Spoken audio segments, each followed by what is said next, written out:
Hello, good afternoon.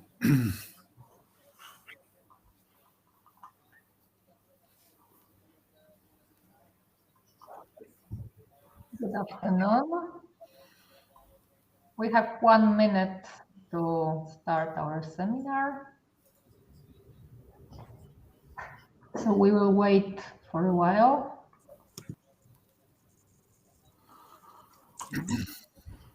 Hi, Erika. Good afternoon. Hi, Ferry. Good afternoon. Good afternoon. Good afternoon. Hello.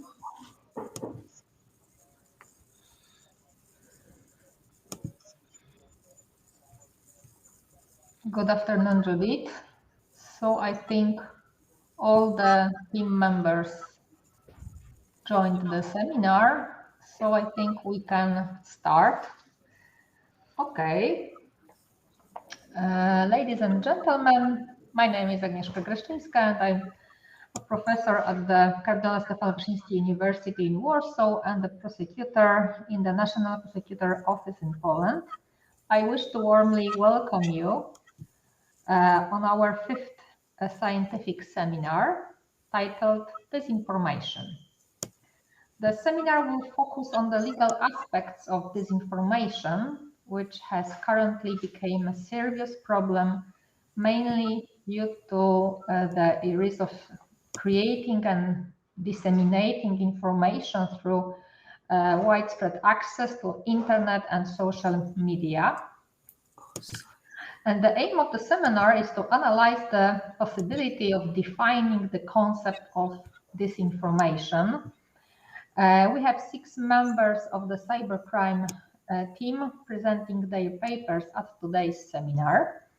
So, for the first speech, I would like to ask Piotr Burczaniuk, representing Department of Theory and Philosophy of Law of the Faculty of Law and Administration of Kardynal Stefan Wyszyński University in Warsaw, to present a paper titled Legal Aspects of Combating Disinformation in Poland on the background of changes in criminal law regulations. So, Piotr, the floor is yours. Thank you very much, Professor. Hello for everyone. I suppose you can see my screen. Today, in my speech, is dedicated to the legal aspects of combating disinformation in Poland. Analyzing this issue, I want to pay special attention to the significant changes that have taken place in this regard in the criminal law regulation in last month. At the beginning, it should be noted that the subject of disinformation is one of the most relevant research topics I have been working on recently. Thus, I know that a comprehensive discussion of this issue in question during today's speech is not possible. Therefore, today I will only give an overview of the most relevant issues, which I will analyze more deeply in an article that will be published in a paper summarizing the work of our research platform. In this article, in particular, I compare the regulatory model of tools to combat disinformation created by the Polish and European legislator. Turning to the topic of the speech, it should be pointed out that the analysis of legal tools for countering disinformation must be preceded by a determination of the meaning of key concepts, including, in particular, the concept of disinformation itself. This requires drawing on consideration carried out in the field of security sciences. For in colloquial dictionary understanding, the concept of disinformation means to introduce misinformation by providing false information. In the security sciences, on the other hand, it is emphasized that disinformation refers to a certain type of information that is, however, its opposite, false, lying, or alleged information, which confuses the addressee. The purpose of this information becomes crucial. False information is transmitted to achieve a certain effect, to give the recipient knowledge that is illusory, useless, or even harmful. It is to serve the purpose of making wrong decision by the mentioned addressee, beneficial from the point of view the disforming entity.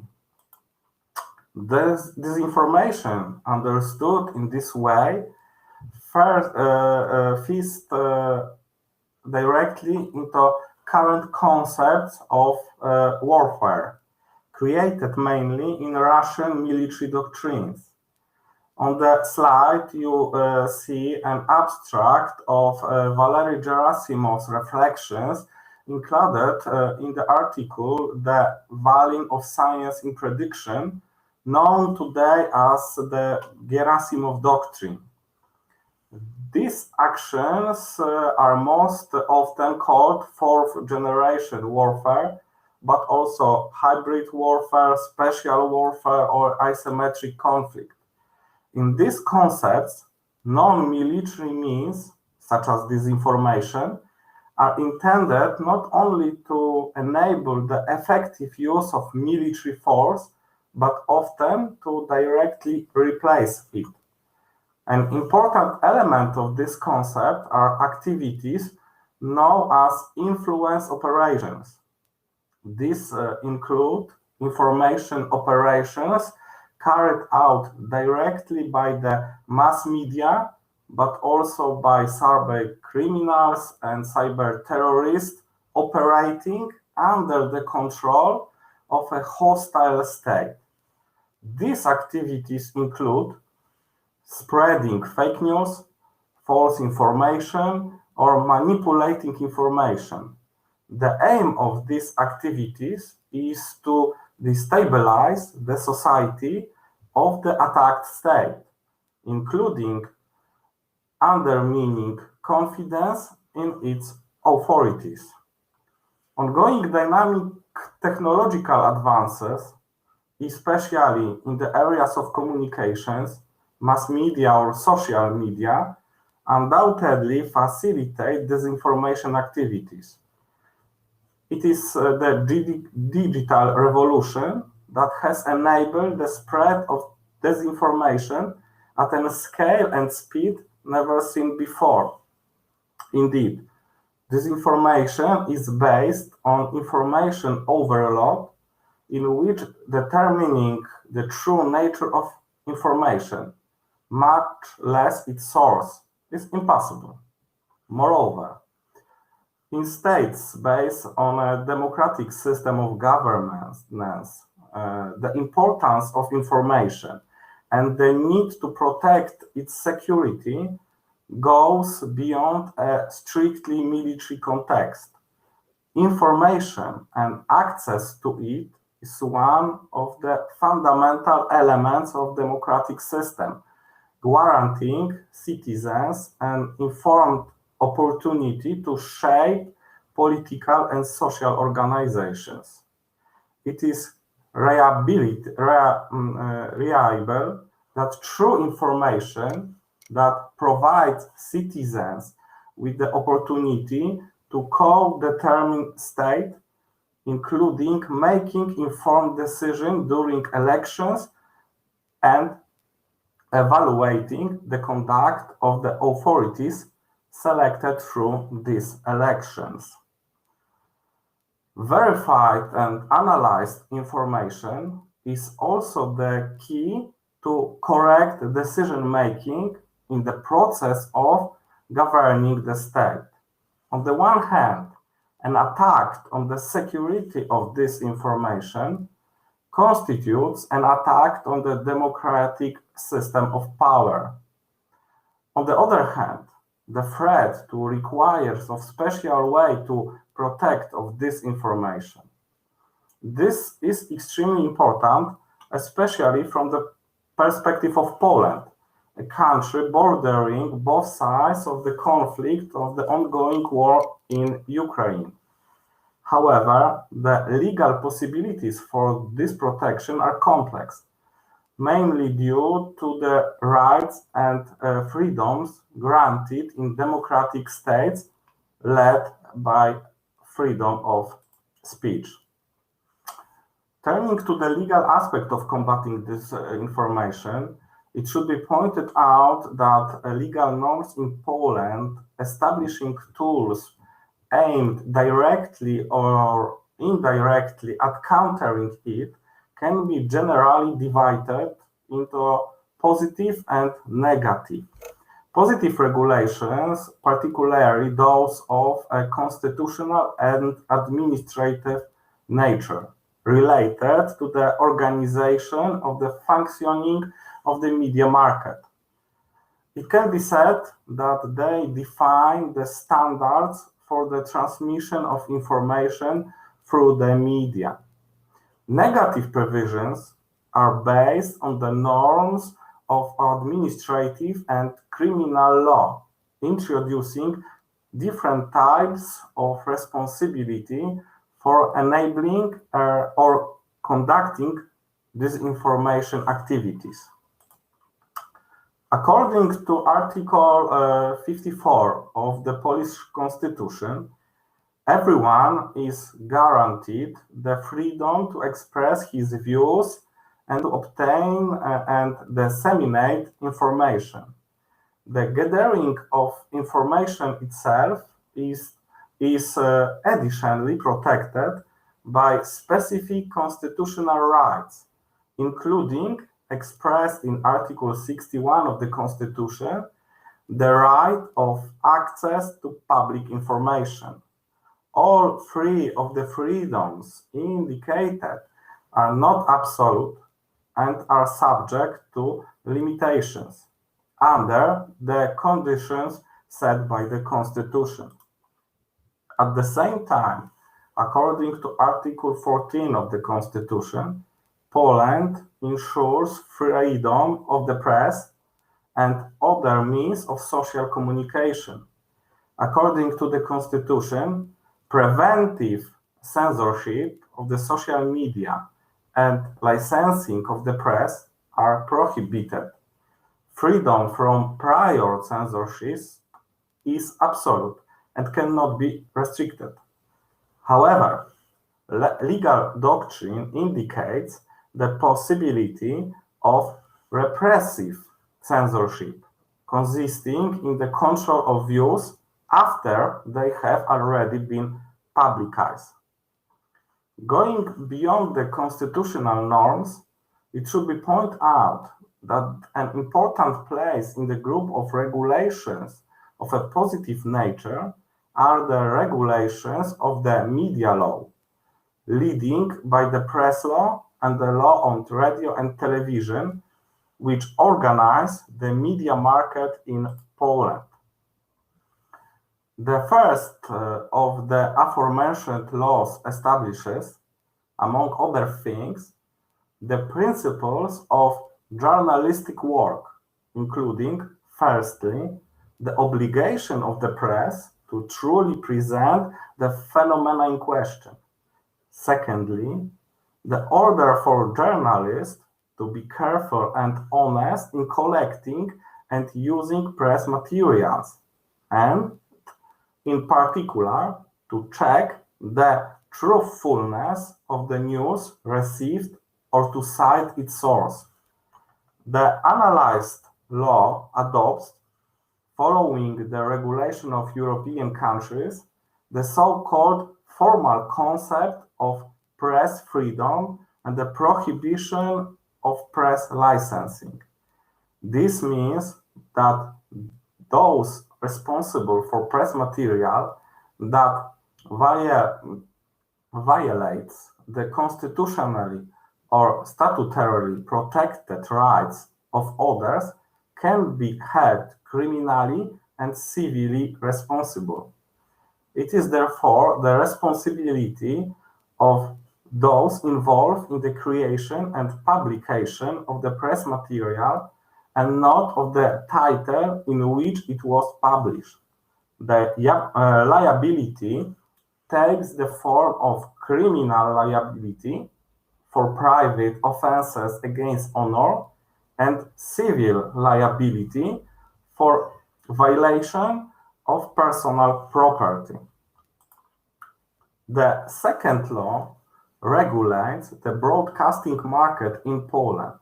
It establishes, in addition to the typical journalist liability discussed earlier, regulatory liability related, among other things, to the refusal to grant or revoke a license for the distribution of radio and television programs.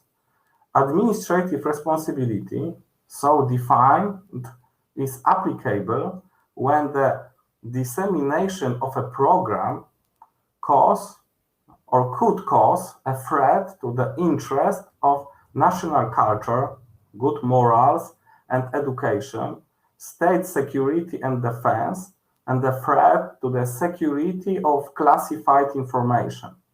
At the same time, the law provides for criminal liability for distributing a program without a license or distributing a program without legislation, as well as administrative liability in the form of fines. Analyzing the legal tools that can be used to prevent disinformation, one should undoubtedly also pay attention to the rules of the telecommunication law and the law on the Internal Security Agency. The indicated legal acts provide power to restrict the accessibility of data in ICT systems. The regulation of Article 118 of the Telecommunications Law obliges the telecommunications entrepreneur to immediately block telecommunications connections or information transmission at the request of authorized entities or to allow them to carry out such blocking. The regulation can be applied when calls may threaten defense, state security, and public safety and order. A similar tool to the one discussed above is provided for in Article 32C of the law on the Internal Security Agency, according to which the court, at the request of the Internal Security Agency, in order to prevent and detect crimes of terrorism or the crime of espionage, may order the blocking by a service provider providing electronic services of the availability in an ICT system of certain IT data. However, such data must be related to the terrorist event of the crime or the crime of espionage. As clearly indicated by the Polish legislator, this tool applies to IT data and not to telecommunications connections or information transmissions, as in the case of Article 118 of the Telecommunications Law. The obligated blocker is the provider of electronic services and not the telecommunications entrepreneur, as in the case of Article 118 of the Telecommunications Law.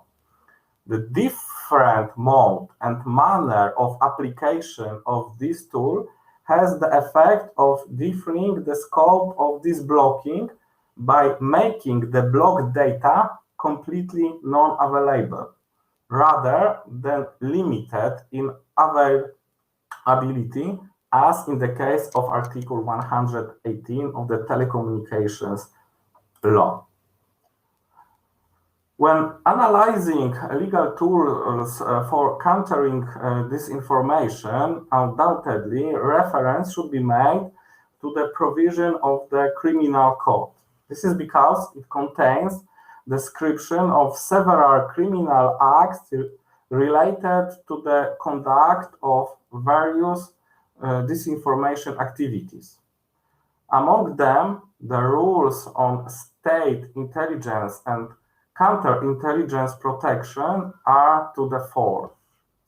The noted role and important as a tool for countering disinformation of the crime of espionage has taken on a particular significance as a result of the changes introduced in the criminal law under the law of August 17 this year, amending the law criminal code and certain other laws.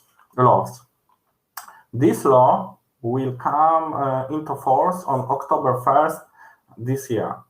The law fundamentally interfered with the provisions with the previous wording of Article 113 of the Criminal Code governing the crime of espionage. According to the law, the crime of espionage in Poland can take the form of taking part in the activities of a foreign intelligence service or acting on its behalf. In both situations, it must be an act directed against the Republic of Poland. By the amendment, the legislator introduced a new qualified type of this crime. It consists in conducting during espionage activities, disinformation activities. In addition to the use of the term disinformation, the code also indicates its definition. Thus, it is an activity consists of, first, spreading false or misleading information aimed at creating serious disturbances of the system or economy of Republic of Poland. Second, inducing a Polish authority to take or refrain from taking certain actions. This crime is punishable by a prison term of 8 to 30 years. It is clear that the described disinformation activity does not constitute a separate crime from espionage, but is a type of it.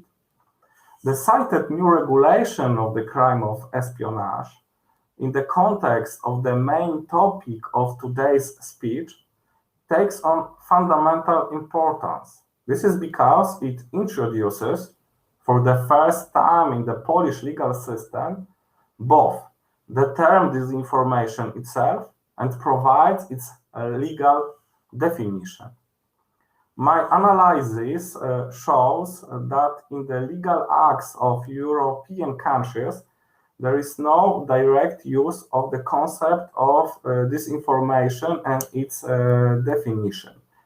An exception in this regard is Lithuania, where Article 19 of the law on access in public information prohibits the dissemination of disinformation understood as false information that is intentionally disseminated to the public. Poland, through recent amendments to the Criminal Code, has thus become the second country in Europe to legally refer to the concept and definition of disinformation. In conclusion, it also points out that the Polish legislator, through the indicated reform, has gone in the opposite direction than the EU legislator. Indeed, the European Union is dominated by a self-regulatory approach based on soft law acts, as example of which is the new Code of Conduct on Disinformation of 2022. In Poland, on the other hand, the national legislator has taken the direction of stricter criminal solutions. No doubt, this is a consequence of the differing analysis of disinformation threats conducted in the European Union and in Poland. Wider consideration in this regard will be included in the article being prepared.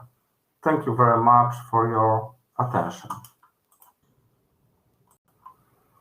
Thank you, Piotr, for your presentation. Are there any questions to Piotr? I wish to invite everyone to ask questions by using the chat section on the platform or just using the microphone to ask the question directly. Okay, so I think we can move further. For the second speech, I would like to ask Professor Ferenc Santa, who is an associate professor at the Institute of Criminal Law and Criminology of University in Miskolc, to present a paper titled Criminal Offences Related to Disinformation in Hungary, an overview. Ferenc, the floor is yours. Thank you very much, Professor. As you can see in the slide, the title of my presentation is Crimes Related to Disinformation in Hungarian Criminal Law. And yes, I would like to give an overview of the related criminal offenses in Hungarian criminal law. The next slide, you can see the subtopics of my presentation. I like to hook on to Piotr, and I would like to deal shortly the definition of disinformation, and then I would like to deal the international background of crimes related to disinformation, namely the first additional protocol to the Budapest Convention. And finally, I would like to outline the Hungarian system of crimes related to disinformation, because I have found 4 or 5 criminal offenses in the Hungarian criminal code which can be considered crimes related to disinformation. You can see first is the public denial of the crimes of the National Socialist or Communist regimes. The second, incitement against a community. And the next is the general crime in our criminal law, the scaremongering. Similar crime to the scaremongering is threat of public danger. And I think in certain circumstances, a more serious crime, namely threatening to commit an act of terrorism, also can be considered as a crime related to disinformation. So first of all, the next slide, I like to deal, as I mentioned, the definition of disinformation. I would like to start my presentation with a quote. According to Verstraete and his colleagues, the most widespread misuse of social media is probably participation in the cybercrime of publishing or spreading misinformation or disinformation, commonly called fake news. It can be seen that the terms misinformation, disinformation, and fake news are all commonly used to describe this phenomenon. Let's see the letter first, what the fake news means. In literature and in public discourse, the term fake news is often used to describe false information or false news. There are many definitions of fake news itself. I will mention one.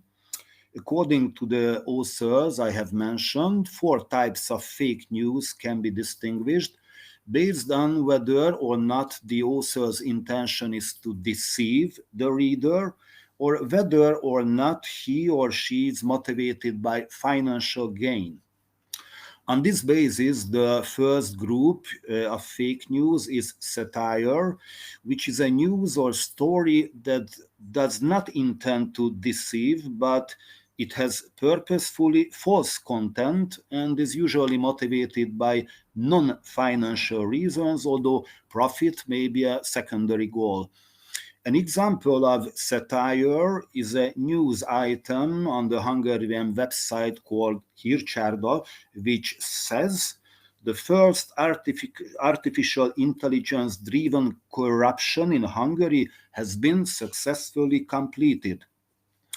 The second group is the so-called hoax, which is a news or story with purposefully false content, the intent of the author to deceive readers, and it is financially motivated.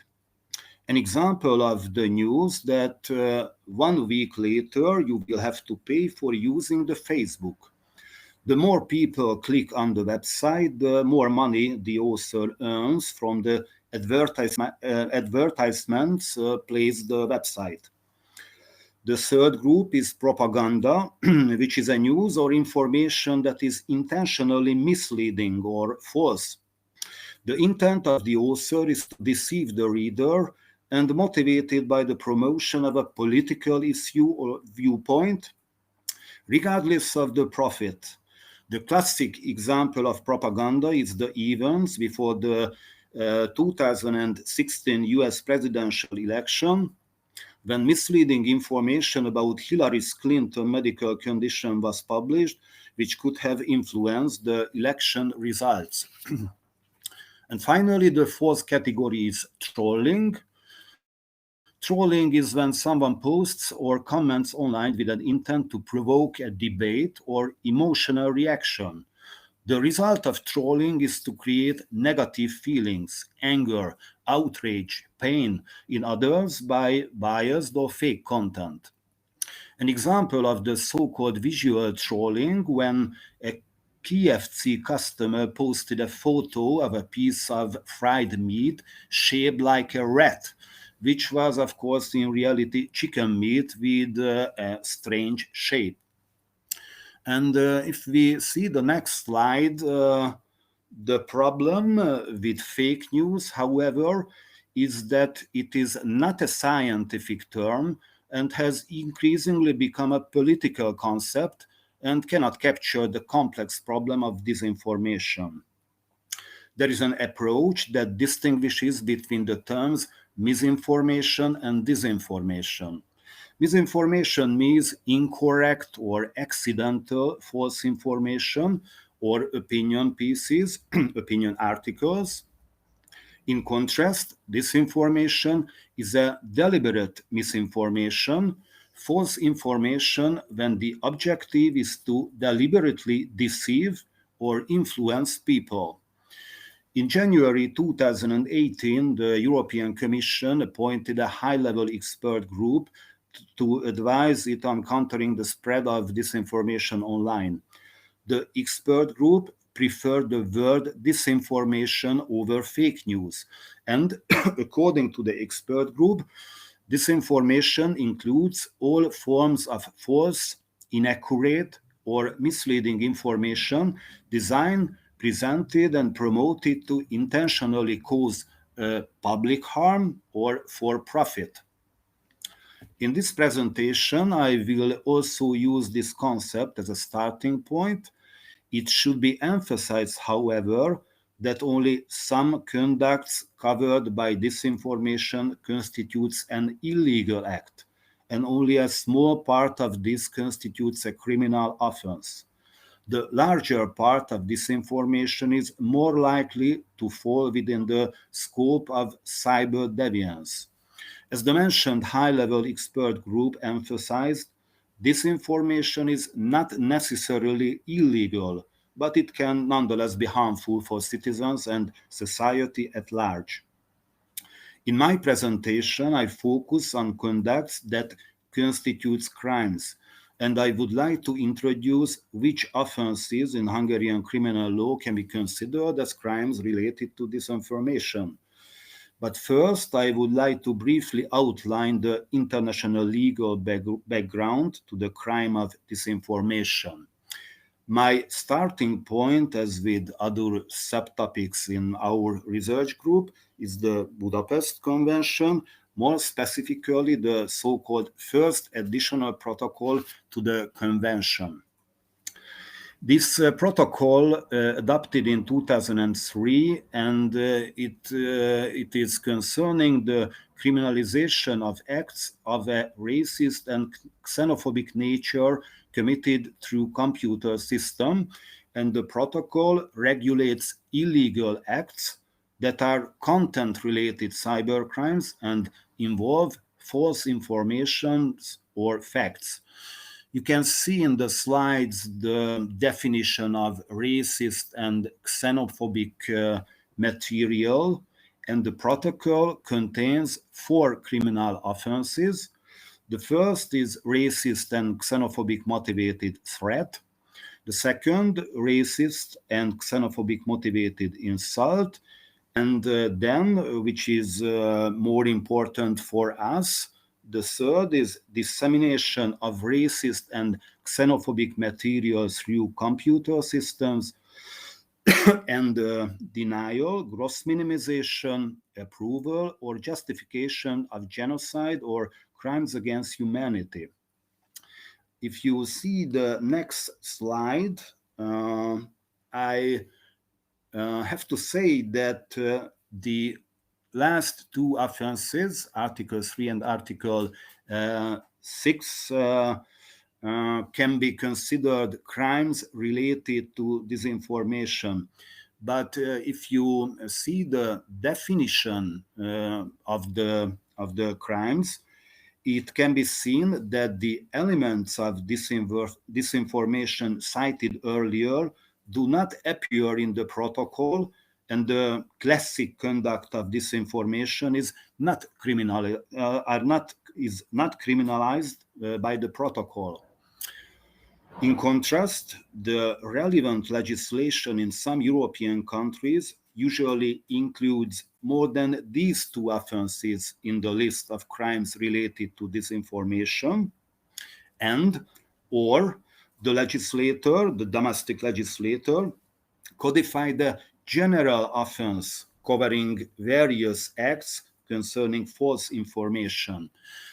You can see an example of this general crime concerning disinformation, which is the relevant provision of the Greek Penal Code, modified in November 2021. And if you see the statutory definition, the perpetrator spreads or disseminates false news that is capable of causing concern or fear to the public, or undermining public confidence in the national economy, the country's defense capacity, or public health. I note that the Greek government has been sharply criticized for the new legislation.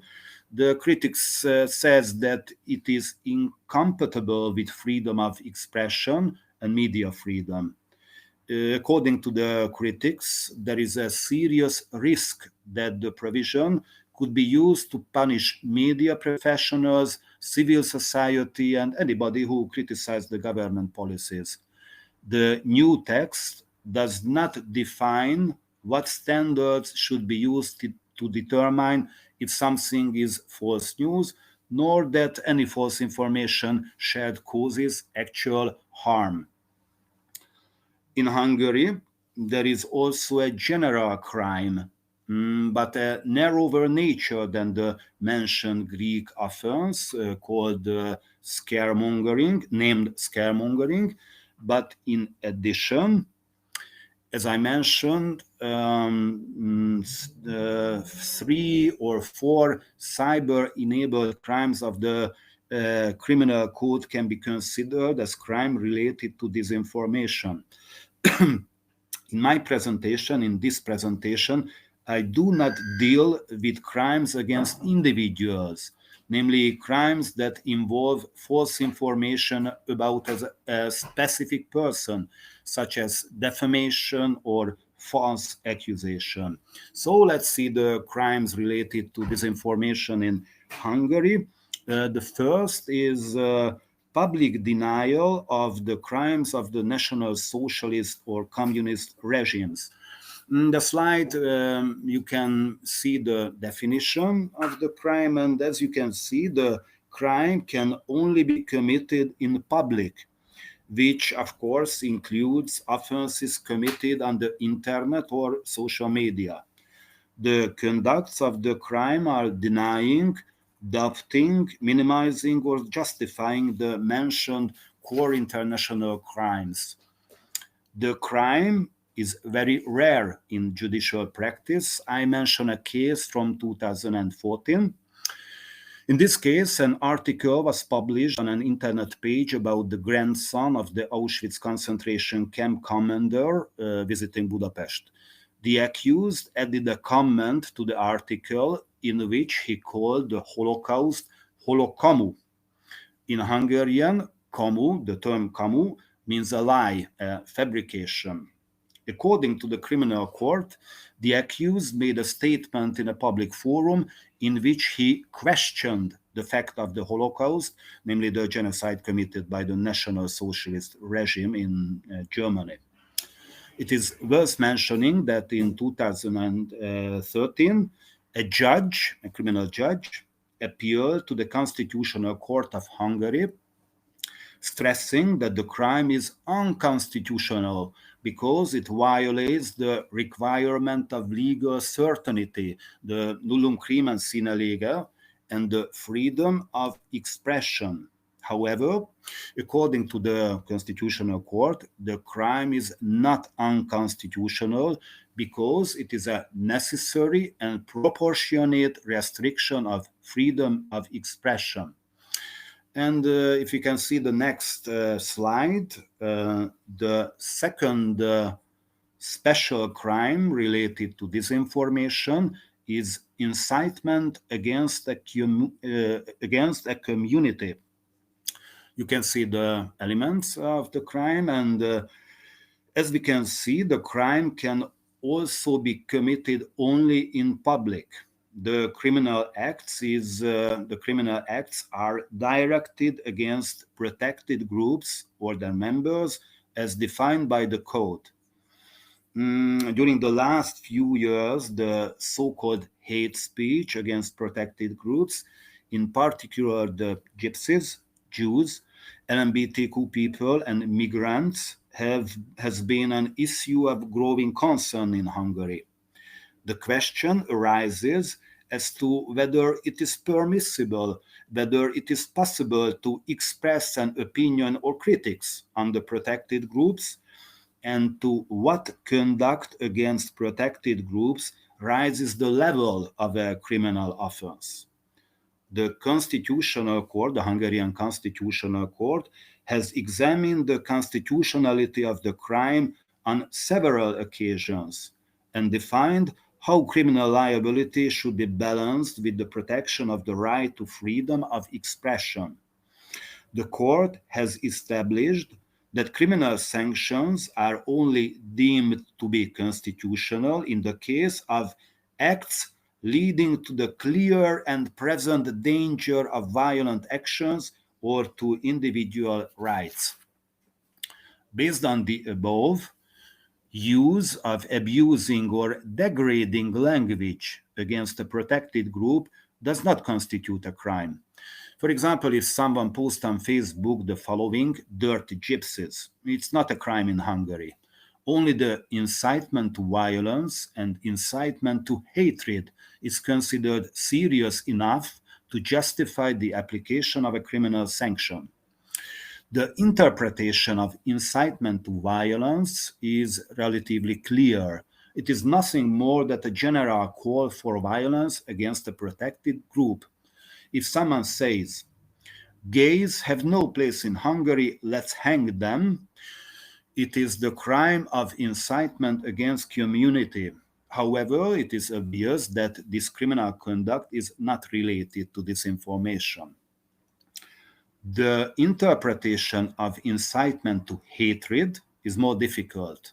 These are usually false facts, false informations that are capable of creating anger or hatred against the protected group. I have an example. Someone comments on a news about the situation of the Hungarian pensioners as follows. Pensioners are parasites. They don't work. They only suck our blood. Sorry. This is an incitement to hatred. This is a criminal offense, and this can be considered as a crime related to disinformation. However, I note that this crime is also very rare in practice.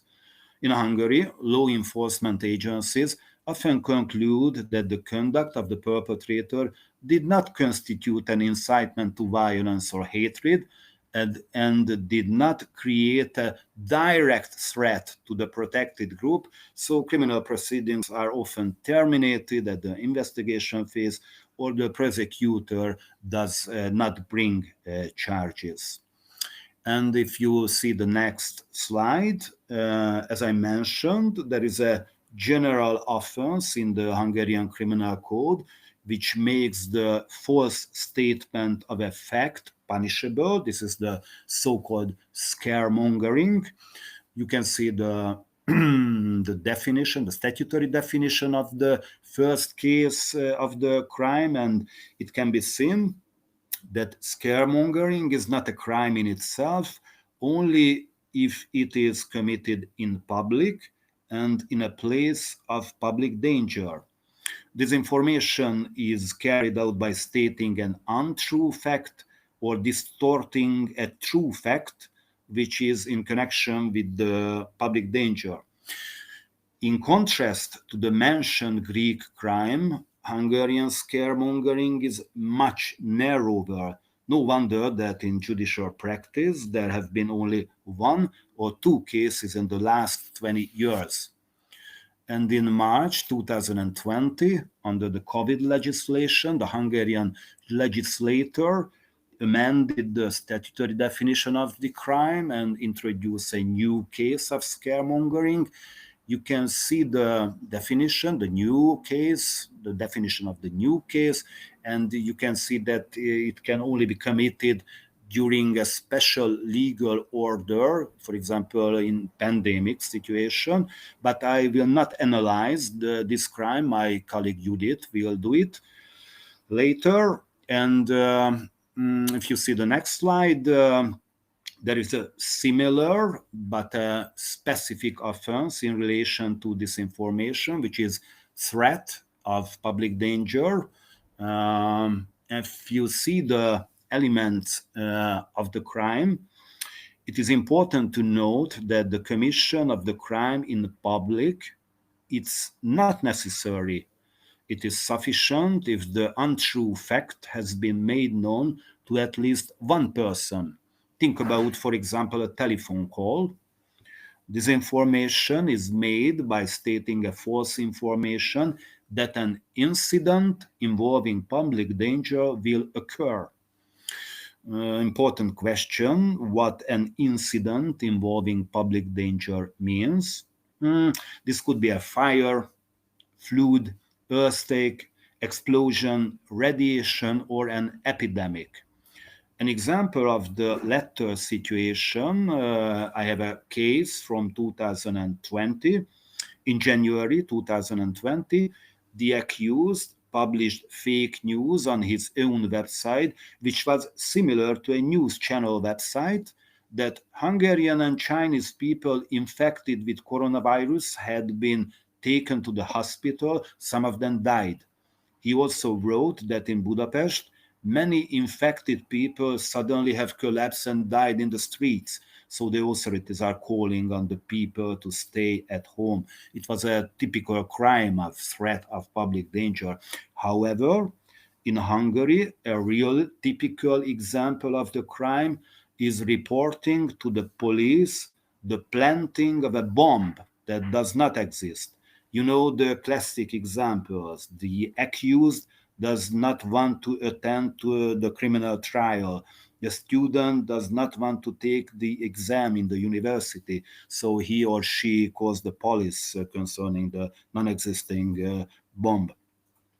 Finally, it should be noted that disinformation in our criminal law can also lead to a more serious crime and, of course, more serious criminal punishment. The concept, which I mentioned, an incident involving public danger, may also include the risk of committing an act of terrorism. I mentioned one case. The defendant, who was a juvenile defendant, posted on the social media the false information that Islamic State terrorists planned to carry out terrorist attacks in Germany, Japan, and Hungary. The terrorist attack in Hungary will take place on Whit Monday in Budapest, he wrote.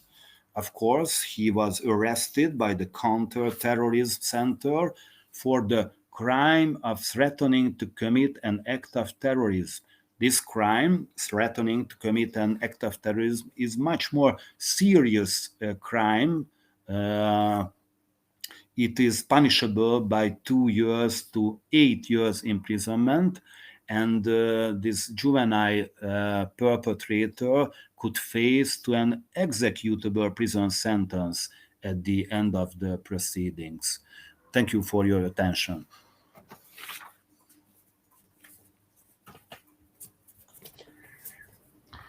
Thank you very much, Santa, for your presentation. It was really interesting for me, as I have something very similar, but from the Polish point of view, because we have serious problems with so-called cascading bomb alarms.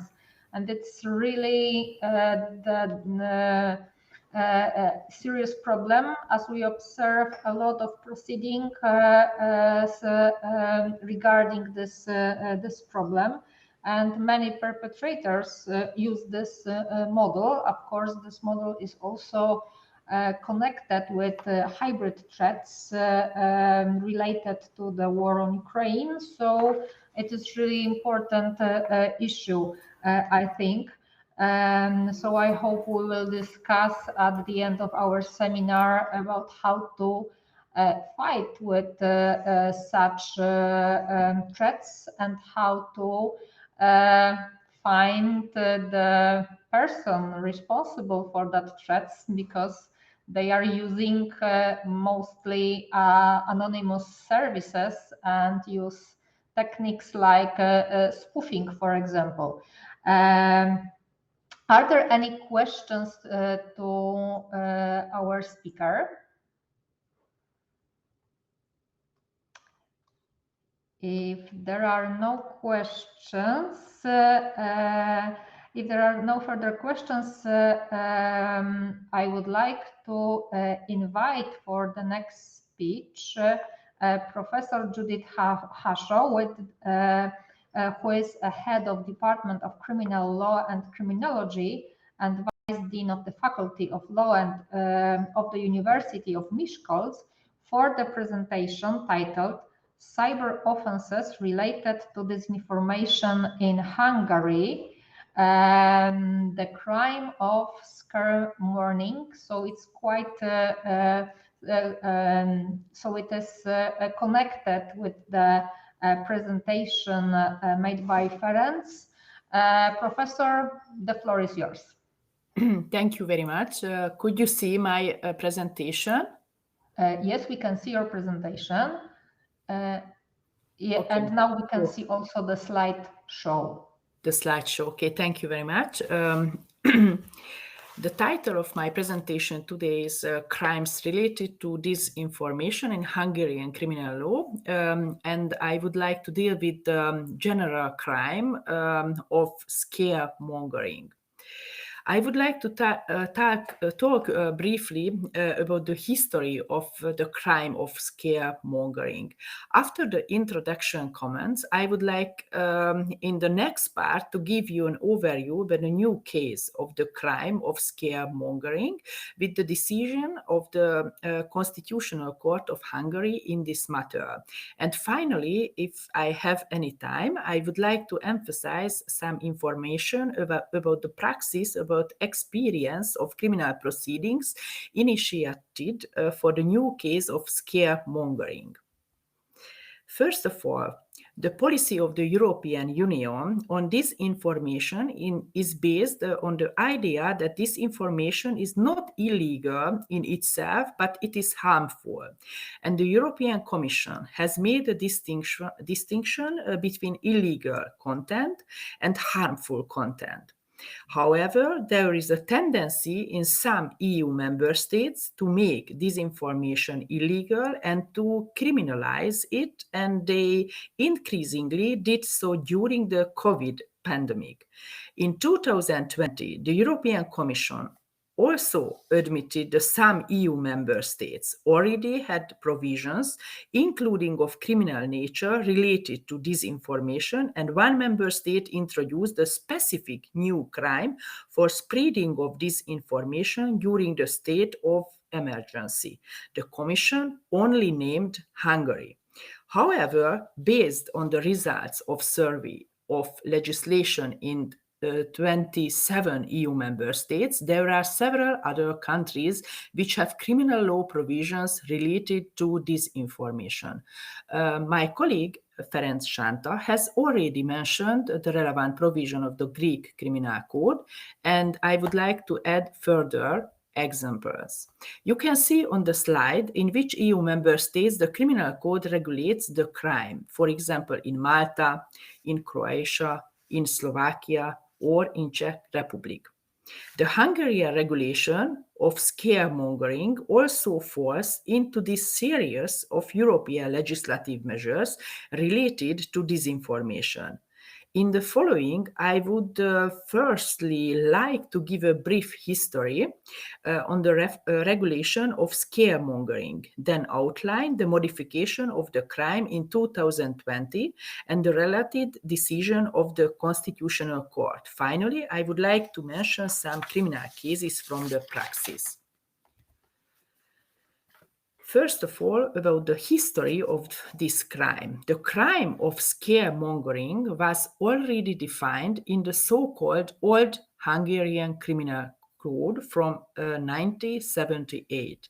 At this time, causing panic through disinformation was in itself a criminal offense. You can see the crime in the Old Criminal Code of Hungary. The crime could only be committed in public. It must be underlined. It is cliché, but it is true that people can say almost anything between four walls. Disinformation can be carried out by stating untrue facts and by stating a distortion of the true fact. The latter means that the fact has an objective reality, but the communication of the fact is misleading. For example, the perpetrator fails to disclose certain circumstances. It is important to underline that it was not a criminal offense to state a true fact, even if it causes panic. Based on the old rules of scaremongering, the perpetrator committed this crime if, for example, he spread the false news that the financial situation of the bank has weakened and it has become insolvent. In 2000, the Constitutional Court of Hungary annulled this provision of scaremongering. The court held that the perpetrator of this conduct was acting within the scope of freedom of expression. Making this conduct punishable would restrict this freedom in any unnecessary and disproportionate way and was therefore unconstitutional. However, the Constitutional Court noted that it possible to restrict the freedom of expression in a state of emergency or in a state of necessity.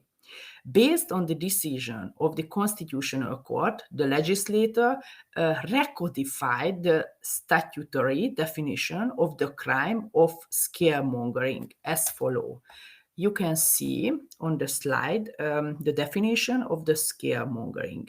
It can be seen that the legislator has significantly narrowed the conduct of the crime, now requiring the offense to be committed not only in public but also in place of public danger.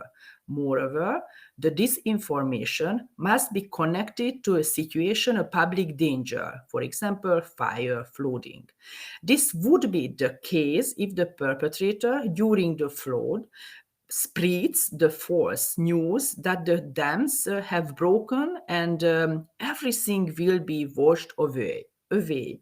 I note that this is the theoretical example because this crime is almost non-existent in court practice. And about the new case of the crime of scaremongering. In the spring of 2020, following the adoption of the Act on Defense Against Coronavirus, the criminal code was also amended and the second case of the crime of scaremongering was introduced into the code. You can see the definition on the slide. Under the new rule, it is now also considered scaremongering if someone during a special legal order in public states or reports an untrue fact or distorts the true fact in any way, which may hinder or frustrate the effectiveness of the protective measures. It can be seen that not only all false statements which may disturb public order now a crime, but also those which are capable of hindering or frustrating the effectiveness of the defense against the coronavirus in Hungary. In addition, it is no longer necessary to commit the crime at the place of the public danger, but it is enough for it to take place during a special legal order, regardless of the location. Problematic that there is currently a state of danger in Hungary, and the government is able to maintain this state for an unlimited time period. Following the adoption of the amendment, there was a heated debate on the new case of scaremongering. Critics have most often argued that the new provision does not meet the requirement of normative clarity.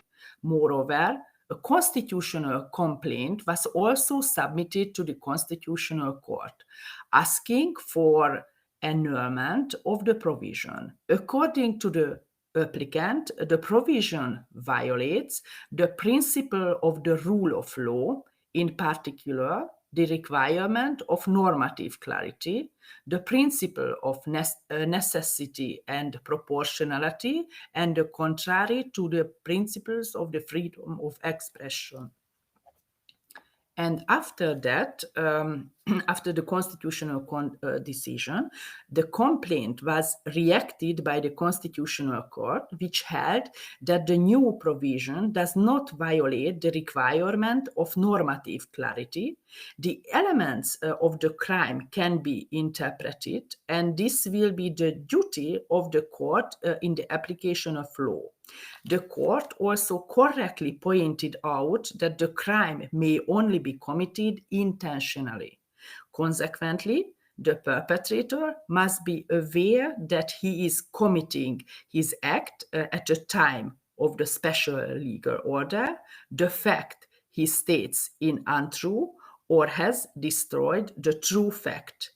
And third, his communication is capable of hindering or frustrating the effectiveness of protection. If his intention does not extend to any of those elements, or if the statement is not objectively capable of hindering or frustrating the effectiveness of the protection, the crime is not committed according to the rules of criminal law. And after that, some words about the practice. According to the statistic, until 40 July 2020, the policy had initiated criminal proceedings for scaremongering in 134 cases. In the majority of cases, the policy decided to reject the criminal complaint or closed the investigation. Only few cases have been prosecuted, and only some accused have been found guilty by the court. In the following, I would like to mention some examples where the offense was committed and the perpetrator was found guilty, and on the contrary, where the proceedings were terminated due to the absence of the crime. In the first case, the perpetrator made a post in the social media that the coronavirus does not even exist, so it is unnecessary to stay home. Everyone should feel free to go out on the streets. The perpetrator committed the crime because if people believed him, he could contribute to spread of the virus. His communication is capable of hindering or frustrating the effectiveness of protection.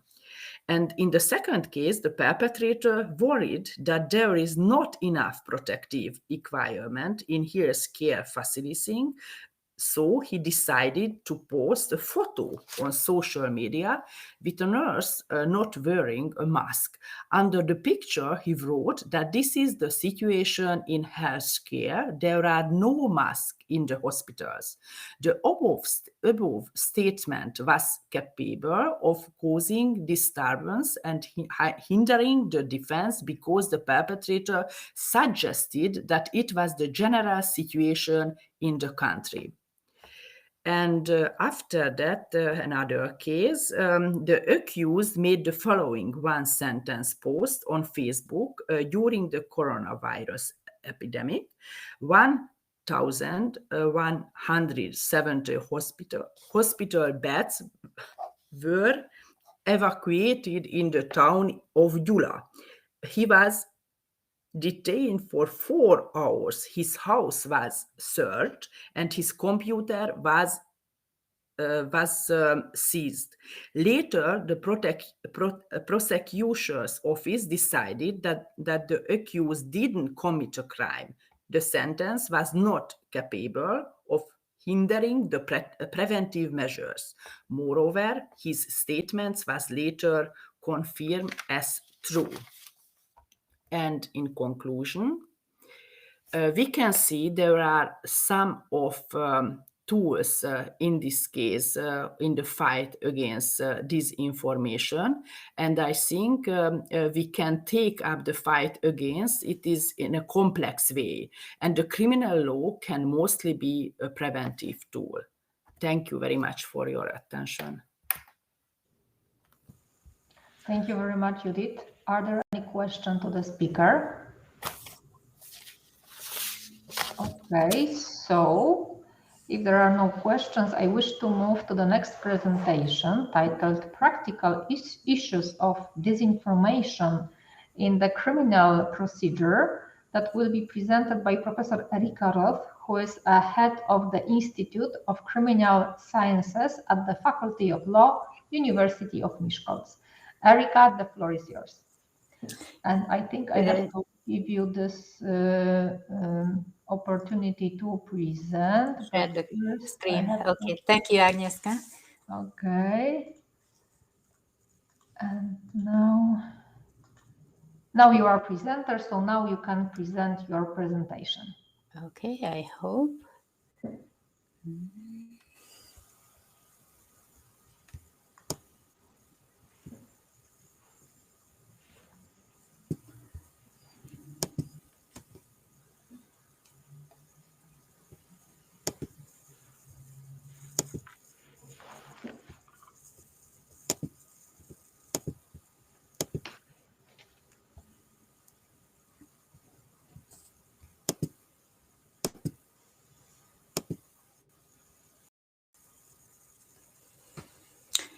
Okay, thank you very much.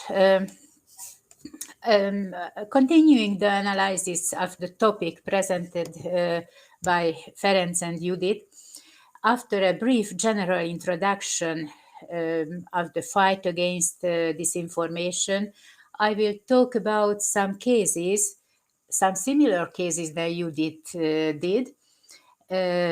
I think that these cases illustrate the Hungarian law enforcement practice in relation to offense of scaremongering during the pandemic situation.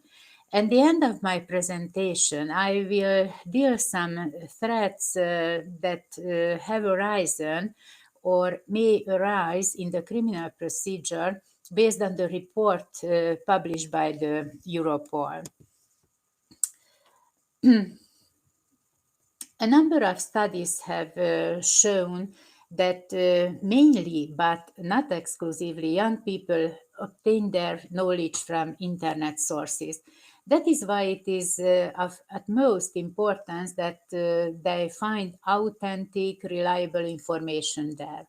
The internet is also the main place for publishing disinformation. The fact that non-real, untrue content can appear without verification and reach many people can undermine public trust and can even pose a risk to national security. As Piotr said, that disinformation is partly or mainly a security question. In this broad context, the scope of criminal law and in particular for criminal procedure is relatively narrow. The spread of fake news and disinformation is in many cases not considered a criminal offense. The fight against disinformation is complex. The European Union has been actively fighting disinformation since 2015. It should be noted that this action concerns primarily political disinformation, and its criminal law and procedural law implication only exists if this activity also constitutes a criminal offense. As the European Council has communicated, the EU is committed to protecting societies, citizens, and freedoms against hybrid threats, including misinformation and disinformation actions, as underlined in the strategic agenda for 2019 till 2024. The goal is to enhance cooperation in detecting, preventing, and countering attacks by strengthening resilience to these threats. This communication was a response to the fact that during the COVID-19 pandemic, these kind of threats became more widespread. Disinformation activity increased. The mentioned new strategic agenda focuses on four main priorities. The first priority is protecting citizenship and freedoms. I would like to quote the last paragraph of this point.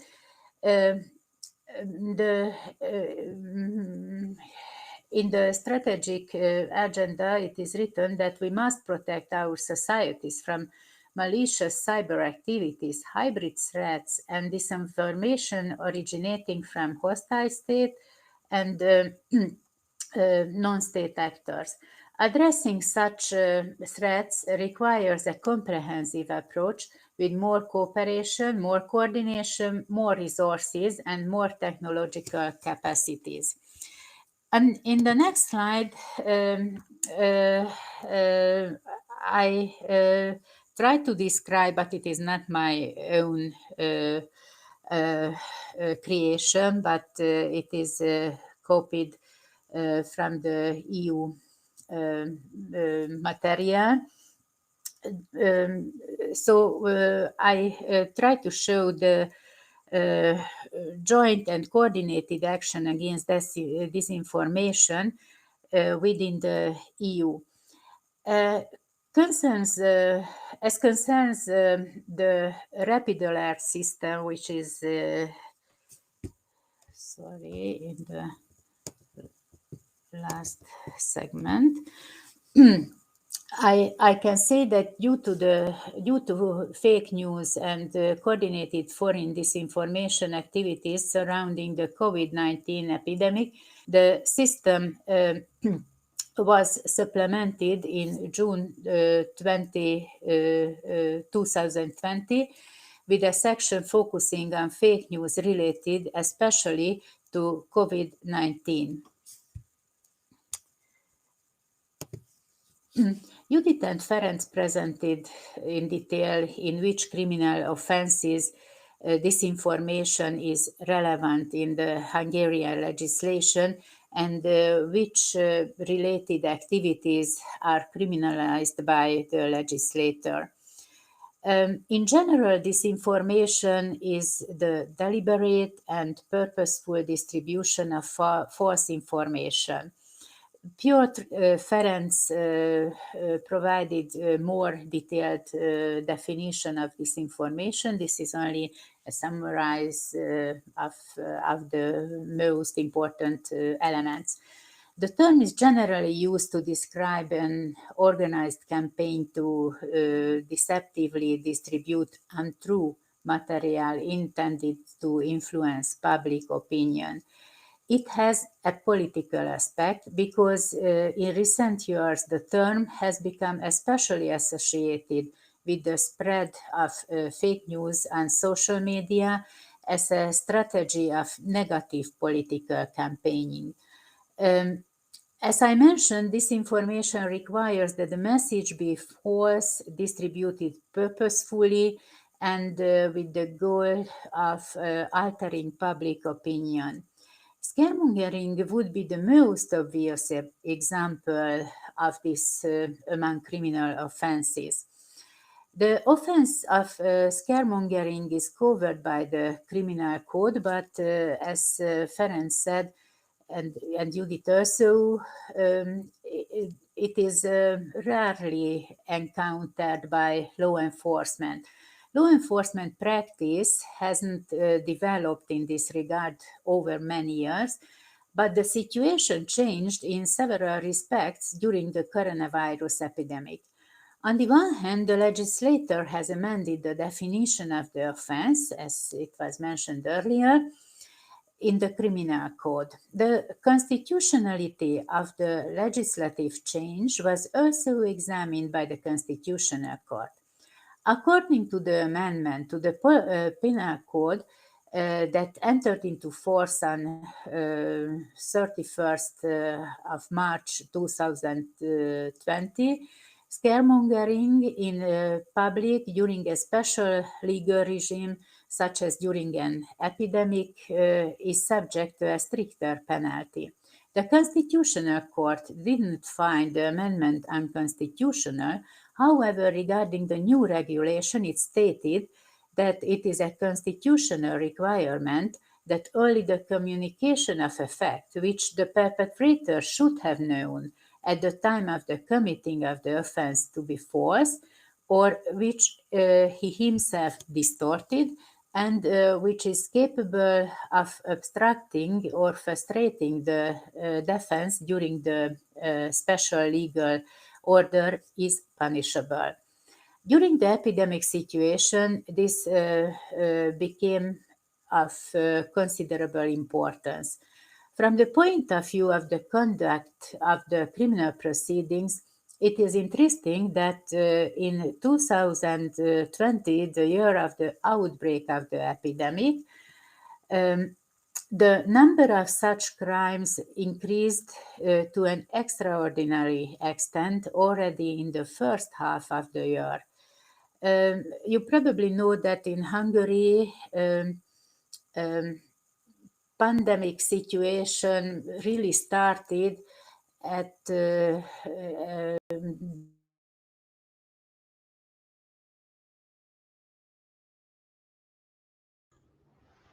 I think something went wrong, and I think Erika has no access to internet because she just finished her attendance in this meeting. We can wait for a while. Maybe she can join us in a few seconds.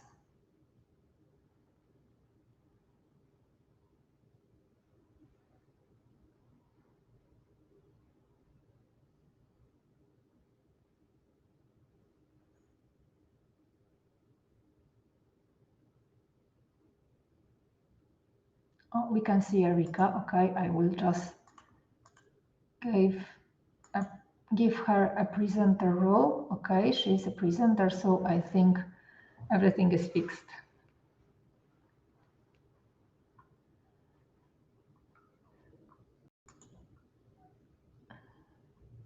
Okay, Erika, we can see your presentation.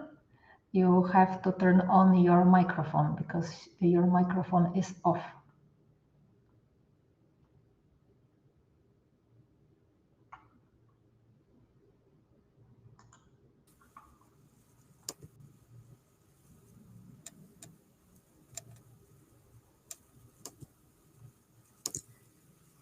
Okay, can you see and can you hear me? Yes, now everything is excellent. So we can Okay, continue. Somehow I can see my slide only in a very small picture. I don't know why. But we can see it normally, as before. I don't know why.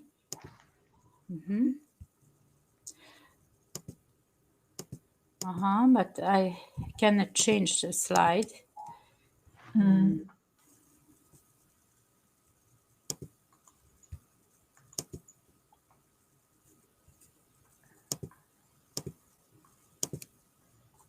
Okay.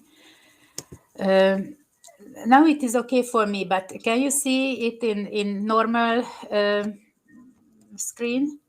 We can see normal screen, but we cannot see the slideshow. So we also see all slides on the left side of our windows, but it's not a problem. So Okay. You should only just switch your slide when you are ready. Okay.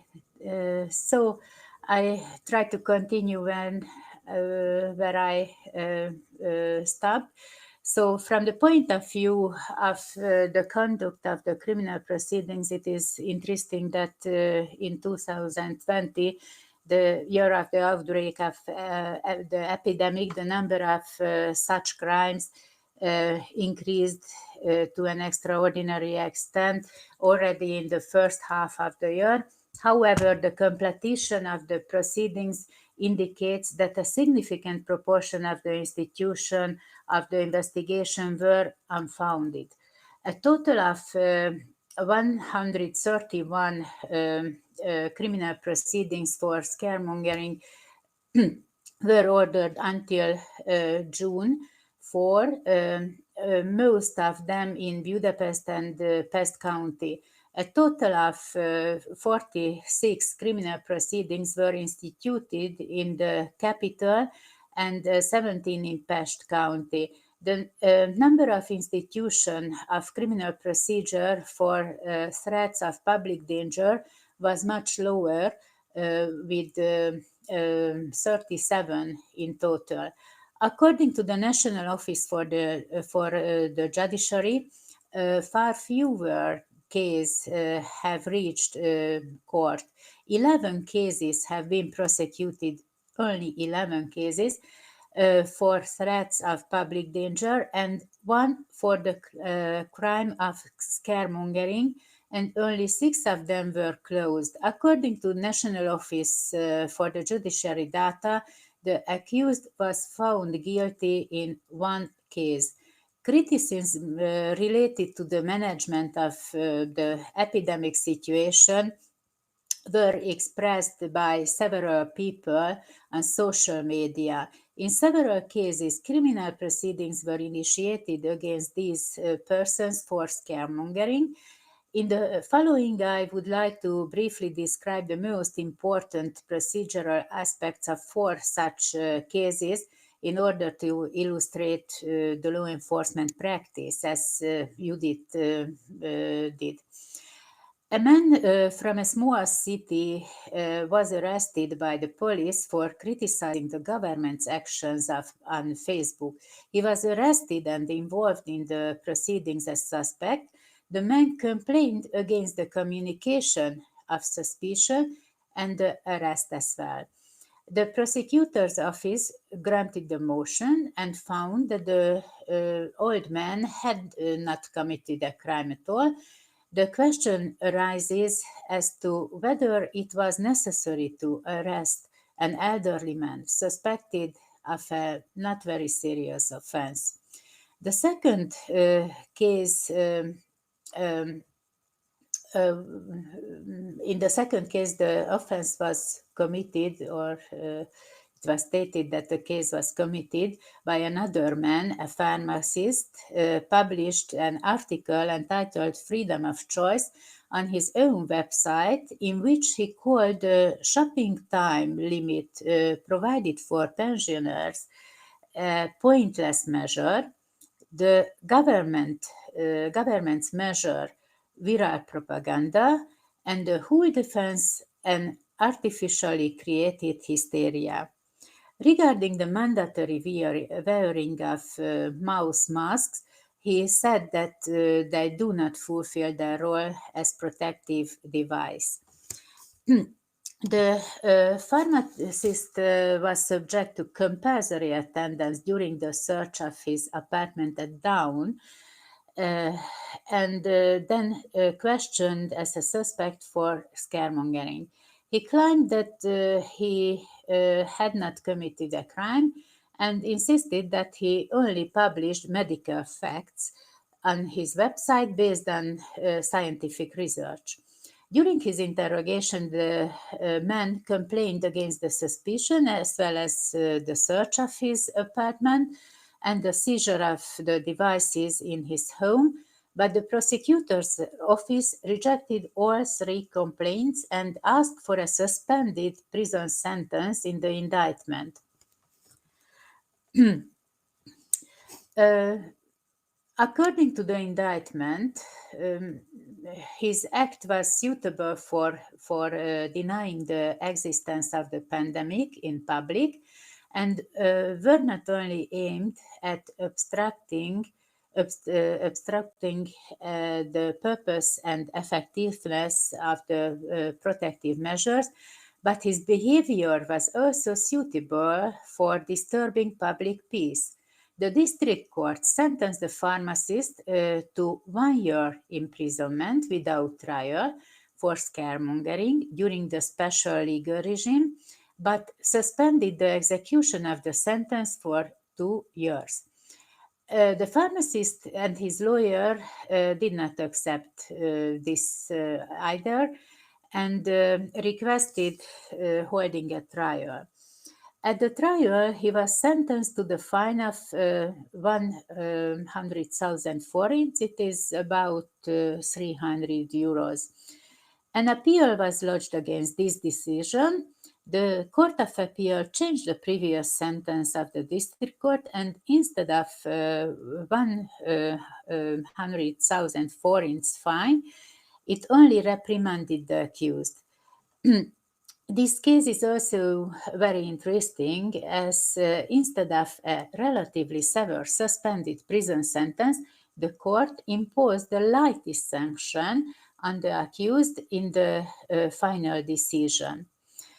The third case, which concerns a disabled man, at dawn, nearly a dozen police officers marched to the home of the man, who is a local opposition speaker known as the president of a Kossuth circle in the city Gyula, and a member of the Momentum, which is one of the opposition party. His house was searched on suspicion of scaremongering. His computer and mobile phone were seized, and he was then arrested and interrogated. After 4 hours, the man was released without taking him home. He went home on foot. He was disabled, I said. In his post, he recorded as a fact how many beds were freed in the local hospital, Gyula, as Judith said, in the fight against the coronavirus, noting that they were empty originally. At the same time, it was incomprehensible why his computer and mobile phone were taken away and not returned immediately after the interrogation. After all, the person concerned that he had admitted that he had made the Facebook post, and there was nothing to investigate. The district prosecutor's office did not consider this to be a violation of the law and grant the complaint against the communication of suspicion submitted by this man, the accused, and his legal representative. The criminal proceedings were thus terminated. Thus, we can say that the initiation of criminal proceedings and, as a consequence, the man's arrest were unfounded or groundless. And the last case, the fourth case, happened in our county. The district court imposed a suspended prison sentence on a 55-year-old man for scaremongering also, because he denied the existence of the coronavirus in video uploaded to one of the largest video sharing sites. In the video, he urged people to go out to the streets despite curfews because the coronavirus does not exist, so it is not true that there is an epidemic. The court sentenced the man to 1 year, 10 months imprisonment for scaremongering, but suspended the execution of the prison sentence for 2-year period. The decision was accepted by the prosecution and the accused as well, and it became final. I wonder what the final decision would have been if the accused had filed an appeal. Not only did the number of registered offences of scaremongering increase during the pandemic period, but so did the interest of researchers. However, in connection with the amendment of the Criminal Code and the decision of the Constitutional Court, the published studies focused almost exclusively on substantive legal issues.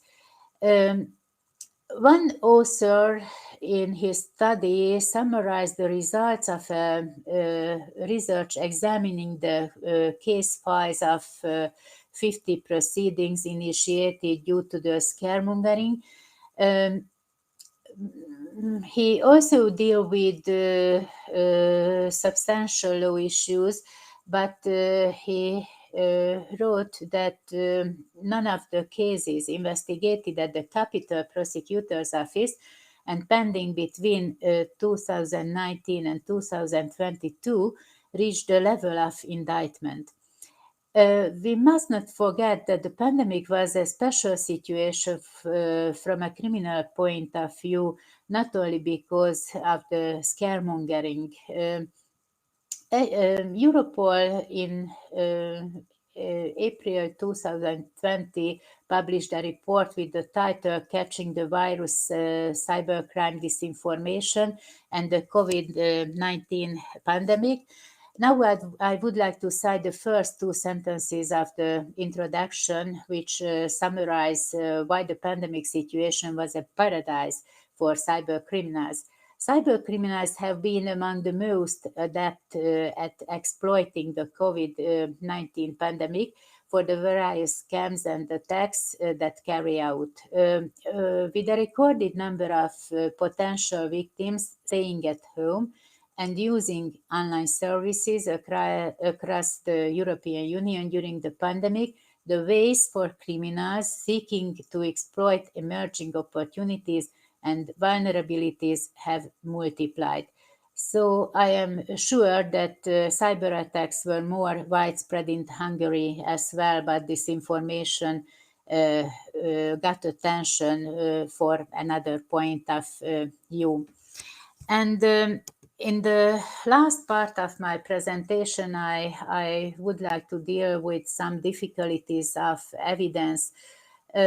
According to the decisions of our Constitutional Court number 15 of 2020, criminal liability can only be established if it is proven that the perpetrator was aware of the falsity, distortion of the statement of the facts. Thus, during the criminal proceedings, it is necessary to prove this fact beyond doubt in order to establish criminal liability. What types of evidence provide the basis for such a conclusion? Most likely, first of all, the statement of the suspect or accused. But what if he refuses to testify or claims that he didn't know that the fact he claimed is untrue? Only the disclosure of the fact is punishable, which the offender must have known to be false at the time when it was committed, or which he himself falsified, and which in the special legal regime is liable to obstruct or defeat the defense. The proof must also cover the issue of the falsity, and if the true content of the statement of facts is established, then at the level of factuality, without any fundamental legal consideration, the establishment of the crime must be excluded.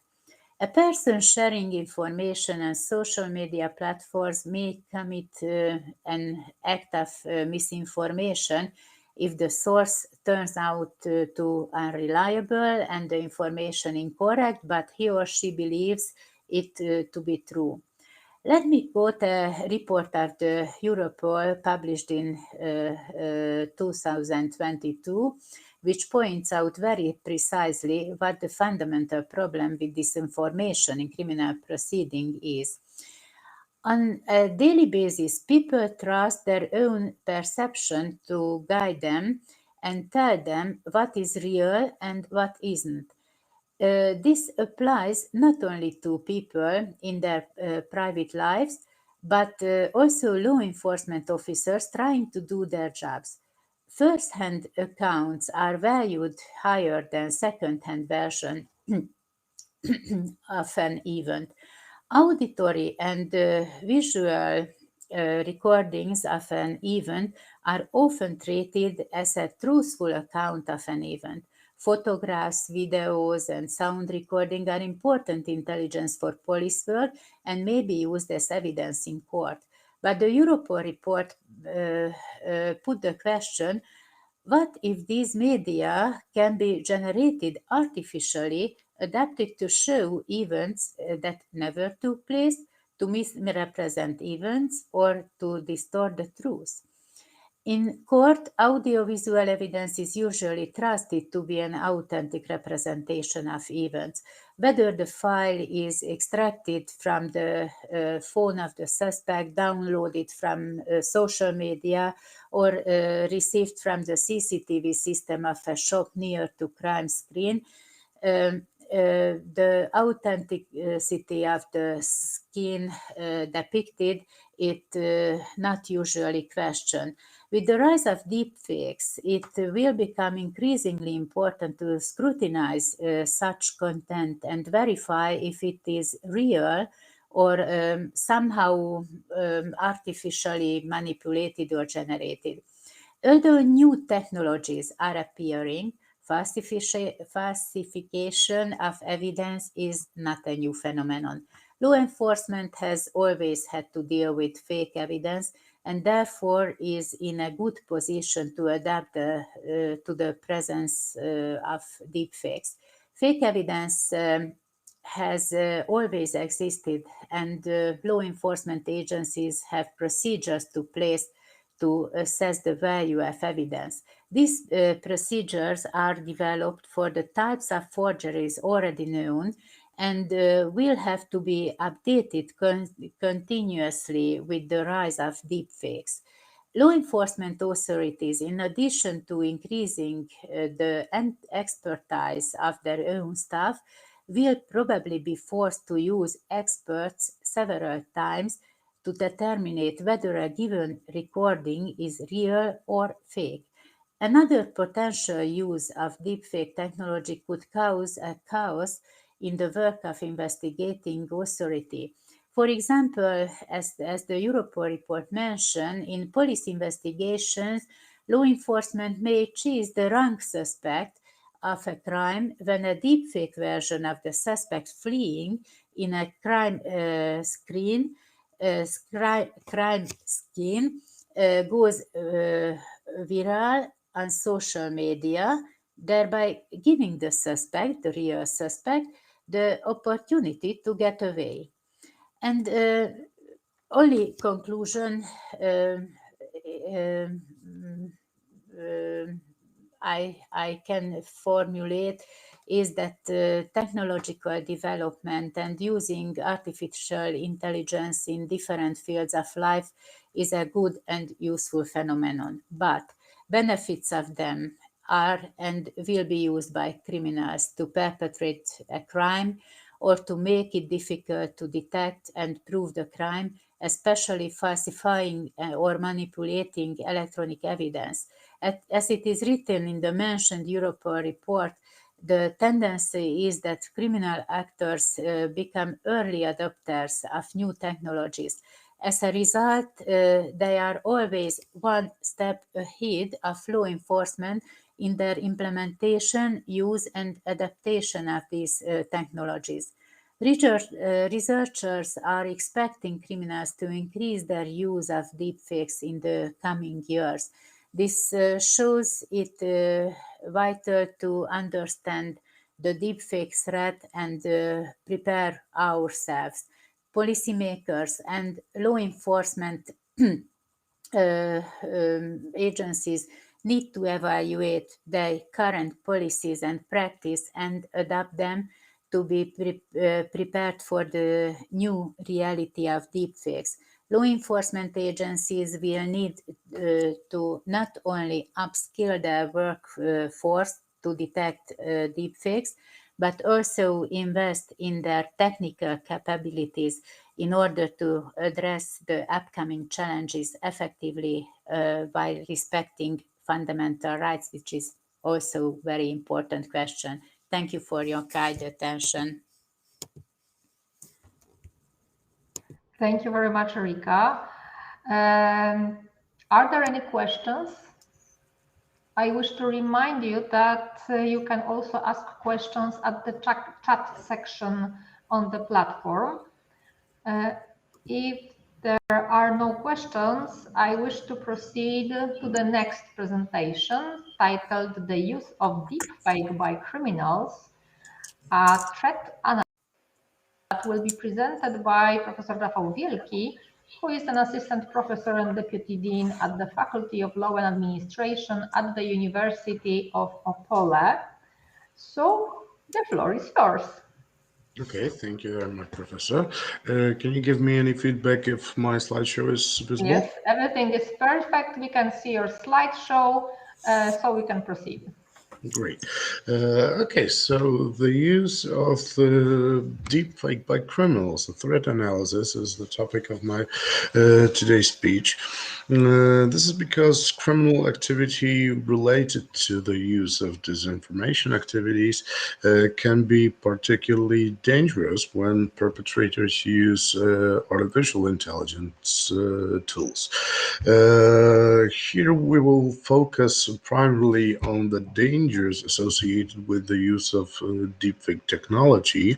This deepfake, this is the word is a combination of two terms, deep learning and fake. So it means that deepfake uses neural networks that analyze large data sets to learn how to mimic someone's facial expressions, voice, or inflections.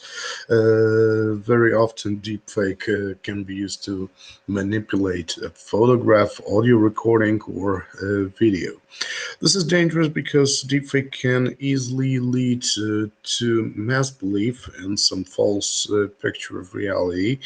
In addition to changing beliefs, the process of forming an individual's beliefs is altered, and as deepfake becomes more widespread, it may become more difficult to believe what is actually true.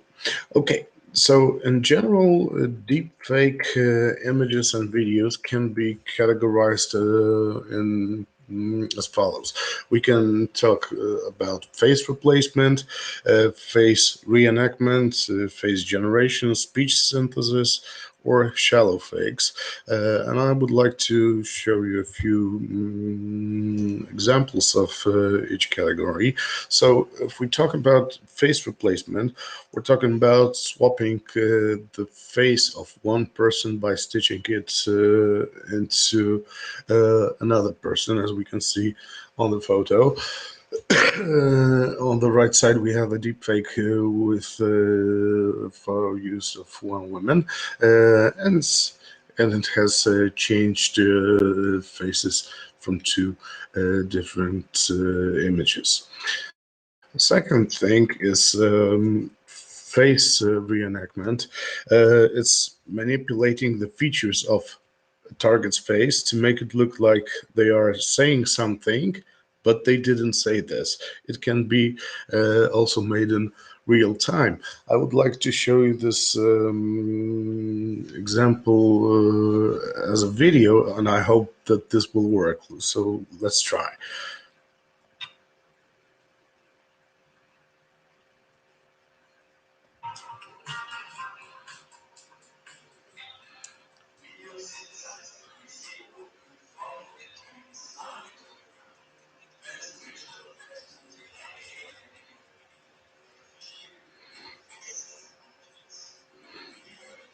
Okay, so we can see that we had one main video, a driver video it's called, when someone is saying something, but then we can use this mimics on some still photos to make it look like it's real. So this is the main feature of face reenactment. Okay, the third thing is face generation.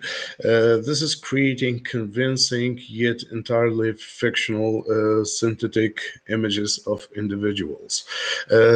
These people are on the photographs. In fact, they are not people. That people don't exist in real life. This is made by artificial intelligence. You can use this address, this person does not exist.com, to generate some fake photo of a random person. It's very often used by criminals to get an image of some person, to use it, for example, in social media. It's very difficult also to search for some of those images because they are generated at the time when someone is interested. So when we use backward image recognition, it won't be we won't be able to find something else. Okay, we also have a speech synthesis. This is generating audio content by using and training algorithms to create a deepfake voice or a synthetic audio file. So let's have a look at the example.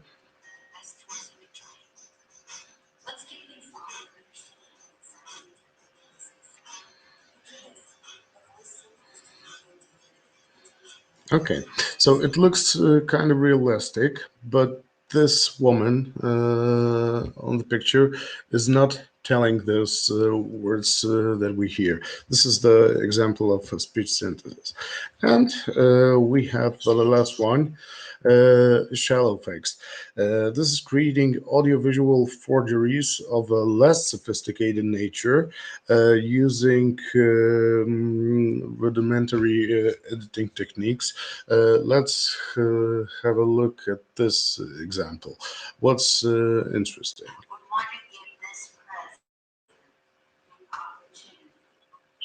Something historic for our country.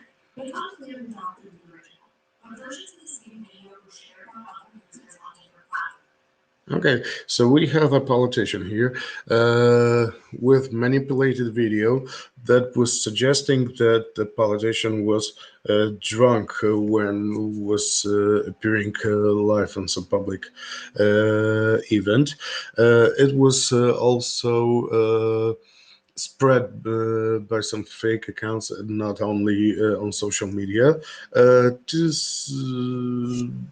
get this disinformation to many people. When we talk about the threats of criminals using artificial intelligence, we can talk a lot, because deepfakes, with the reach and speed of the internet, social media messaging applications can quickly reach millions of people in an extremely short period.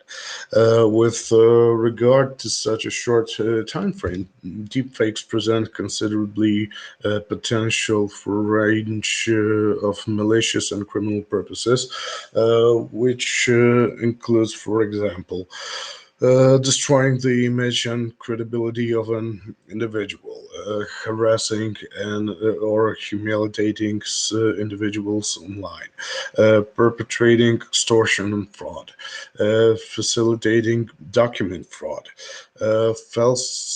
falsifying online identities and fooling know your customer mechanism, also falsifying or manipulating electronic evidence for criminal justice investigations, disrupting financial markets, distributing disinformation and manipulating public opinion, inciting acts of violence toward minority groups, supporting the narratives of extremist or even terrorist group, and stoking social unrest and political polarization. The presented potential criminal activities associated with the use of deepfake lead to the conclusion that deepfake can be a form of disinformation, but at the same time it can be used to spread it. However, it's worth considering how the forms of deepfake use may overlap with the goals of this criminal activity. Although disinformation activities may serve to achieve, of course, political goals, but it's increasingly common to encounter its use for also criminal purposes. So let's note that AI-powered social media is the base of spreading disinformation, causing social chaos. In this context, deepfake technology is rapidly developing, becoming more readily available, and disinformation campaigns are becoming increasingly credible. let's have a look at face replacement in photo and video footage. Most often it's used to perpetrate advanced fraud, as we can see from official alerts of Federal Bureau of Investigation. Criminals are using stolen personal information and deepfake technology to apply for remote jobs at high-tech companies to gain access to databases. Deepfakes include a video or image or recording convincing, altered, and manipulated to mispresent someone as doing or saying something that was actually done, that wasn't done or said. There are also known cases of using celebrity images, as evidenced by the case of some advertise in popular mobile apps. It's not only using static images, but also some deepfake videos with celebrities.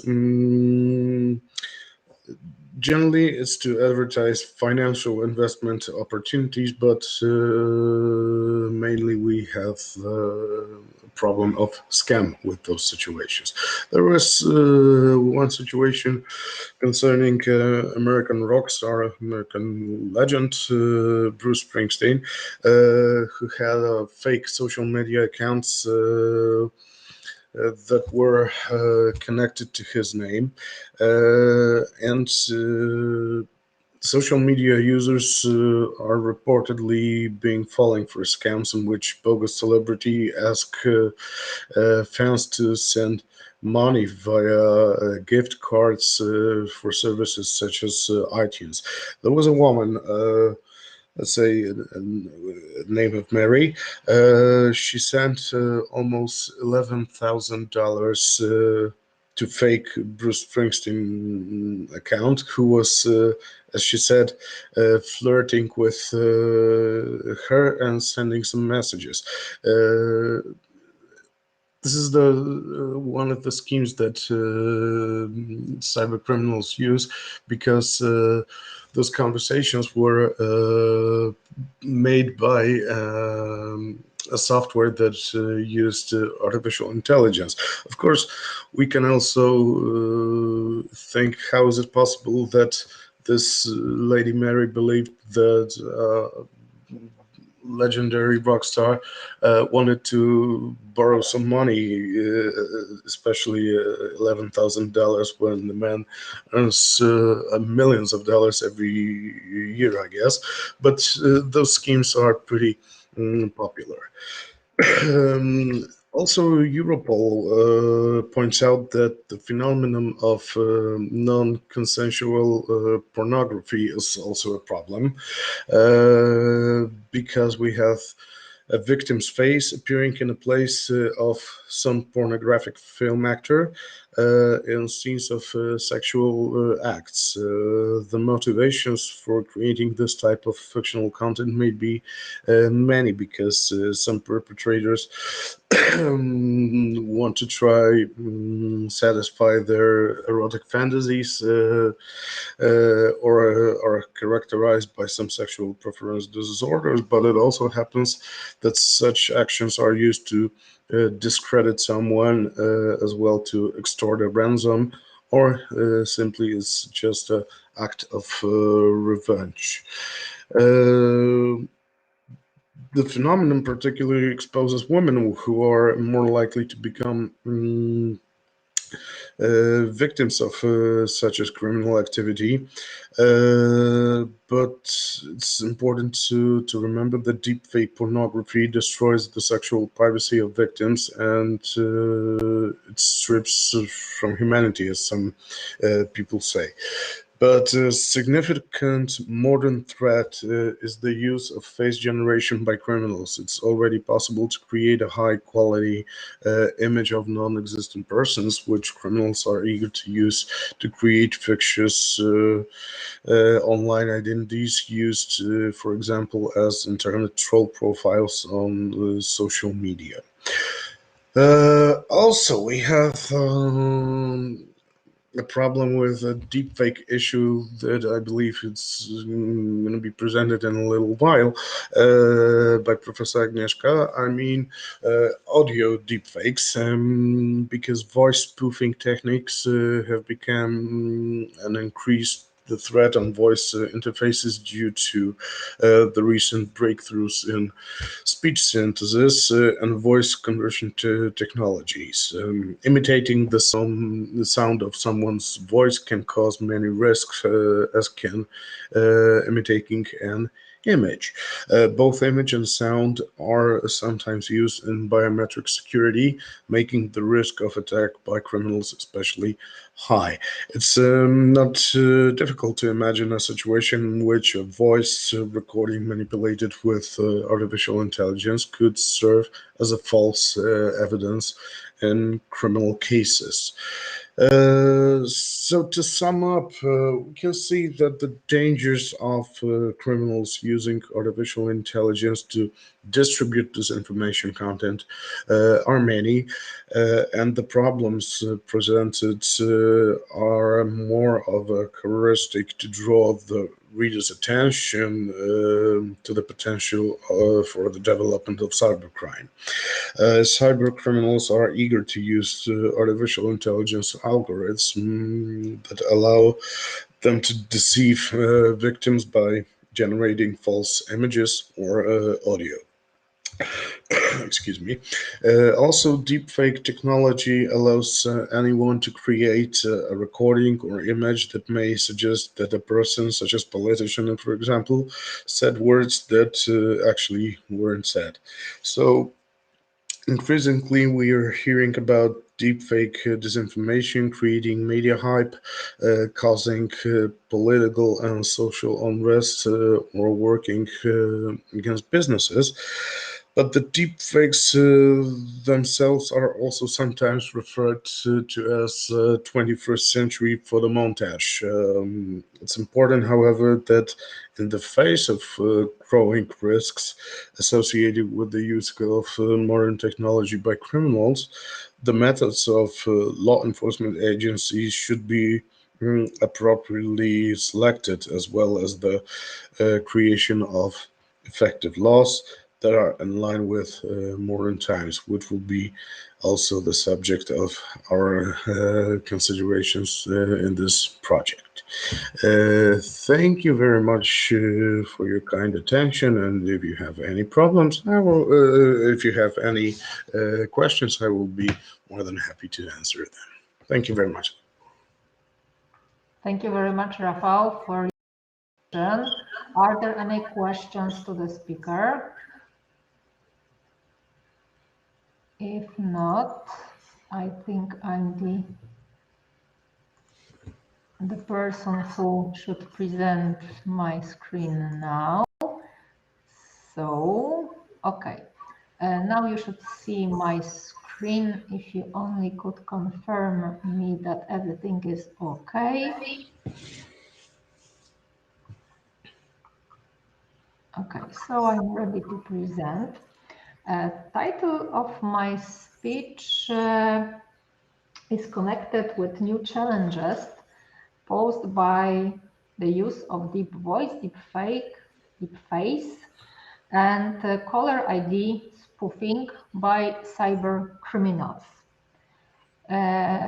We should start with something more general, and it's possible to state that the study of the understanding of the concept of space and cyberspace, as well as selected cyber threats, shows the impact of the development of modern technologies on blurring of the boundaries between real and virtual space.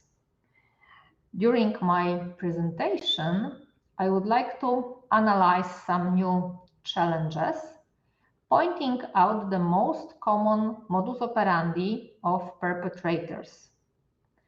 The techniques known as deep voice, deep face, and caller ID spoofing are used in disinformation attacks, But during this presentation, special emphasis will be placed on attacks referred to as swatting and SEO fraud due to their popularity and their kinetic effect.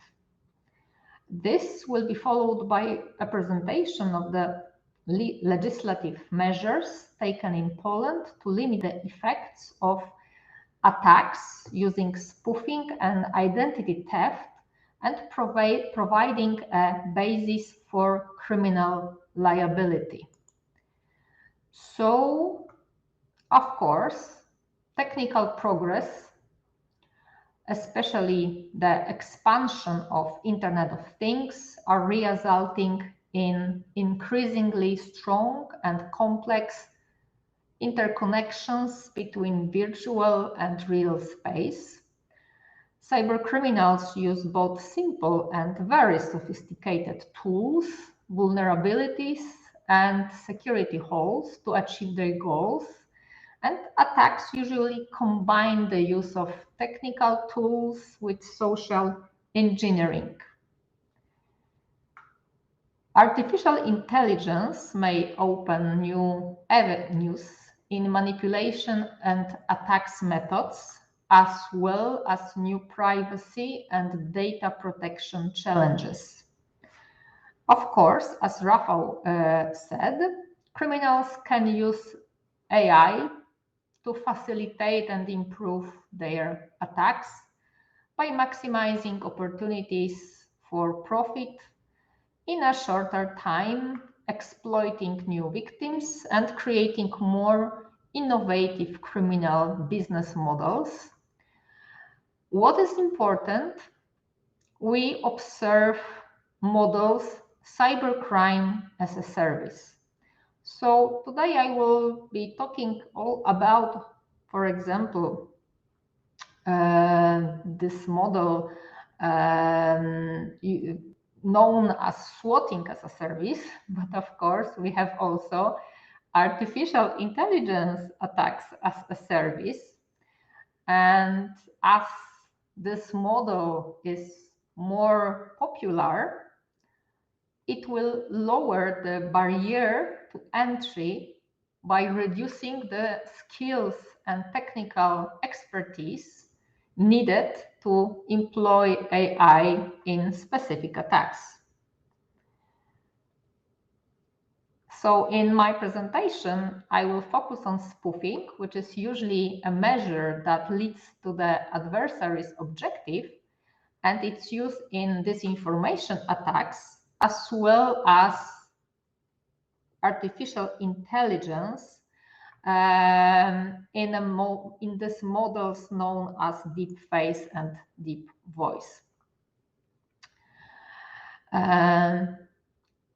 Spoofing is the actions of concealing the identity of a person, group, or organization by manipulating addresses, identifiers, or other data that can be used to identify a user or a system. Spoofing can occur in a variety of contexts, such as internet, telecommunication, email, and even GPS systems. Spoofing attacks can have a negative impact on the economy as they lead to financial losses for both companies and customers. Using spoofing techniques, criminals steal customer data and impersonate well-known brands, companies, or financial institutions, which can lead to financial fraud, identity theft, or credit card abuse. This in turn can discourage customers from using online services, which can affect the global e-commerce market. Widespread spoofing also poses an extraordinary threat to national security. These attacks can be used by hostile states or terrorist groups to destabilize a country, launch attacks on critical infrastructure, or for example, get some secret information.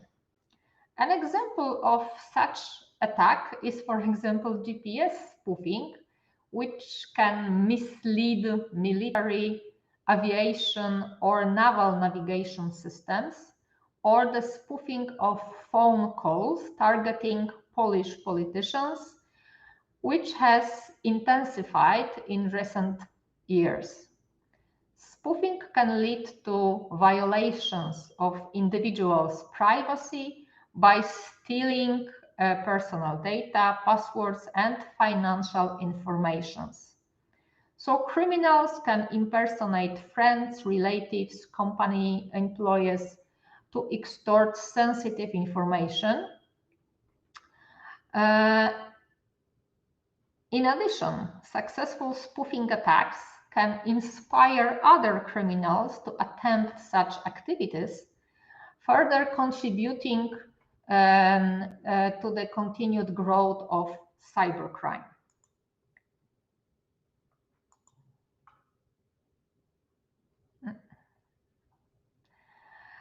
Professor Ferenc Santa was talking about threat of public danger.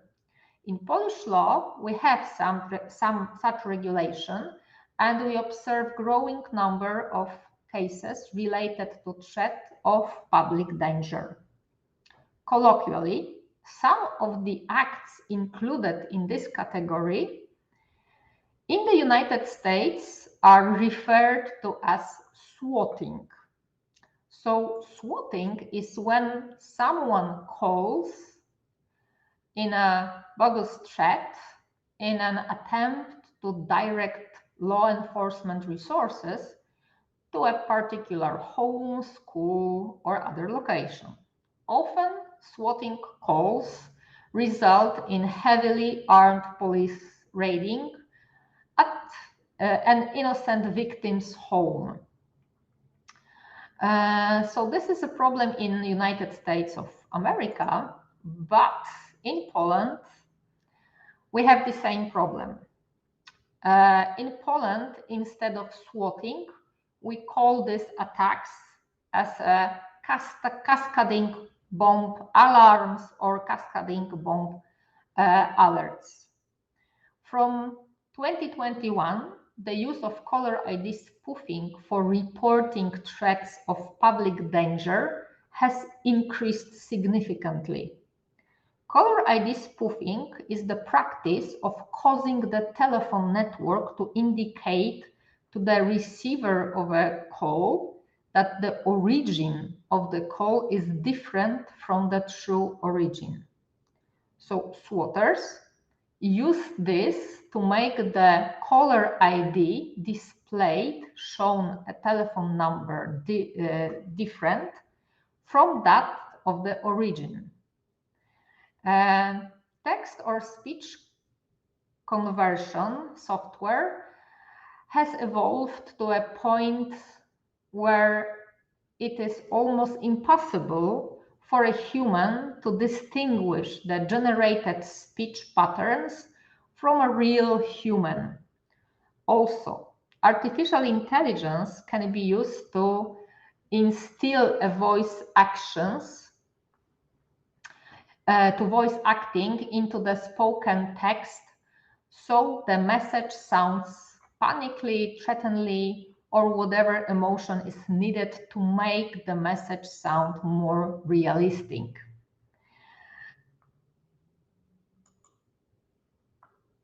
What's the regulation in Poland? Santa showed the regulation in Hungary. So during his presentation, I provided a slide, what's the regulation in Poland. So it's a new slide created today. And I provided also some statistics to show how the situation is changing dynamically in Poland.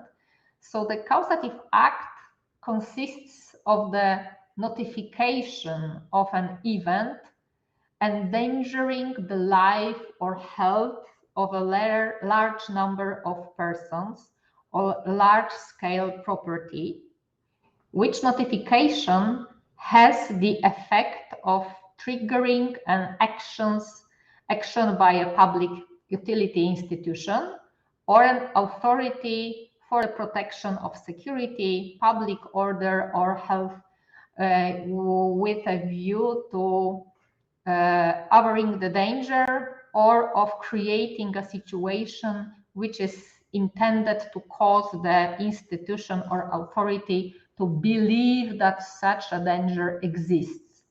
As you can see here, the maximum penalty is to 8 years imprisonment. And we have also additional situation.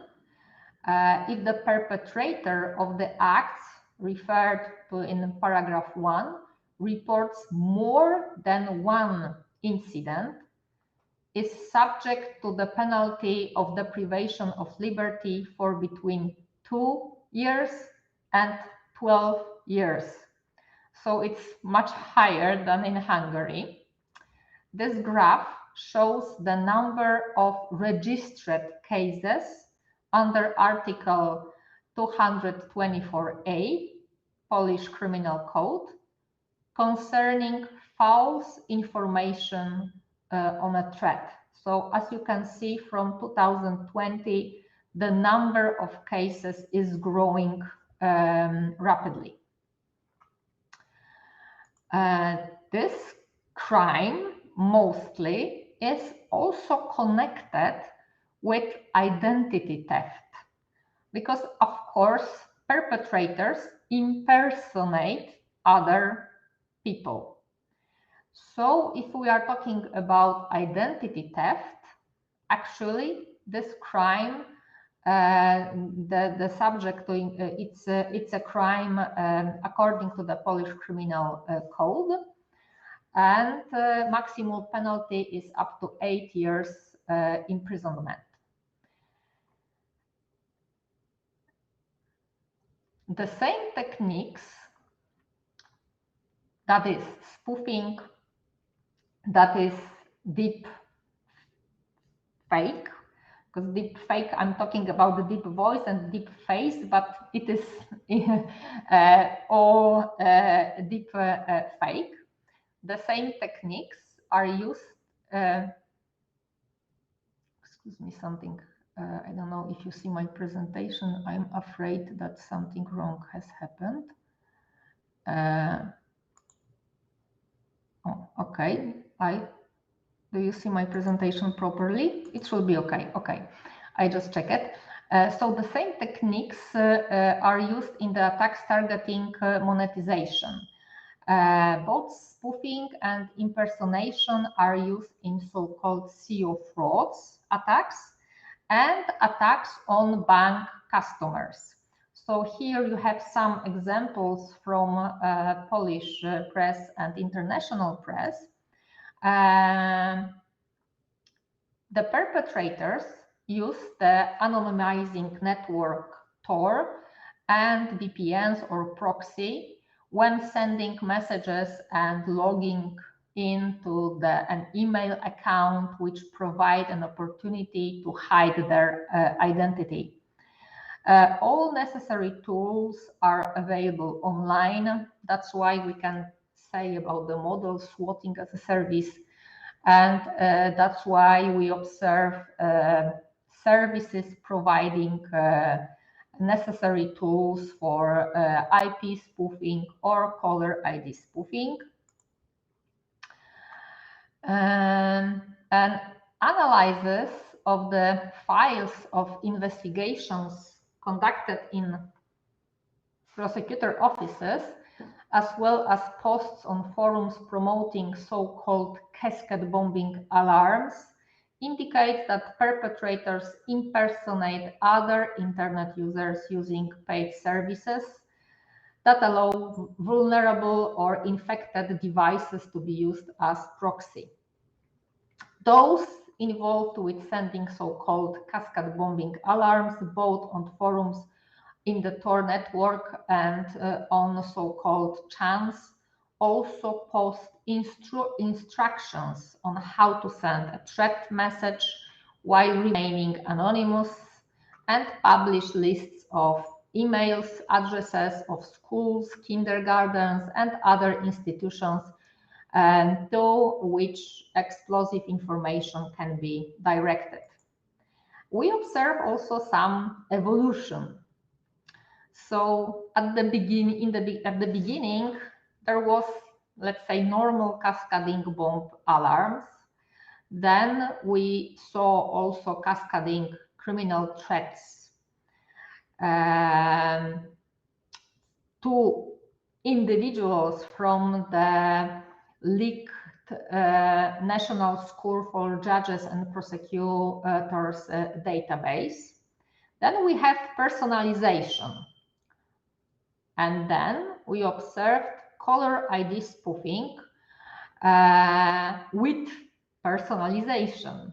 So what we can expect soon is large-scale use of deep fake in such model.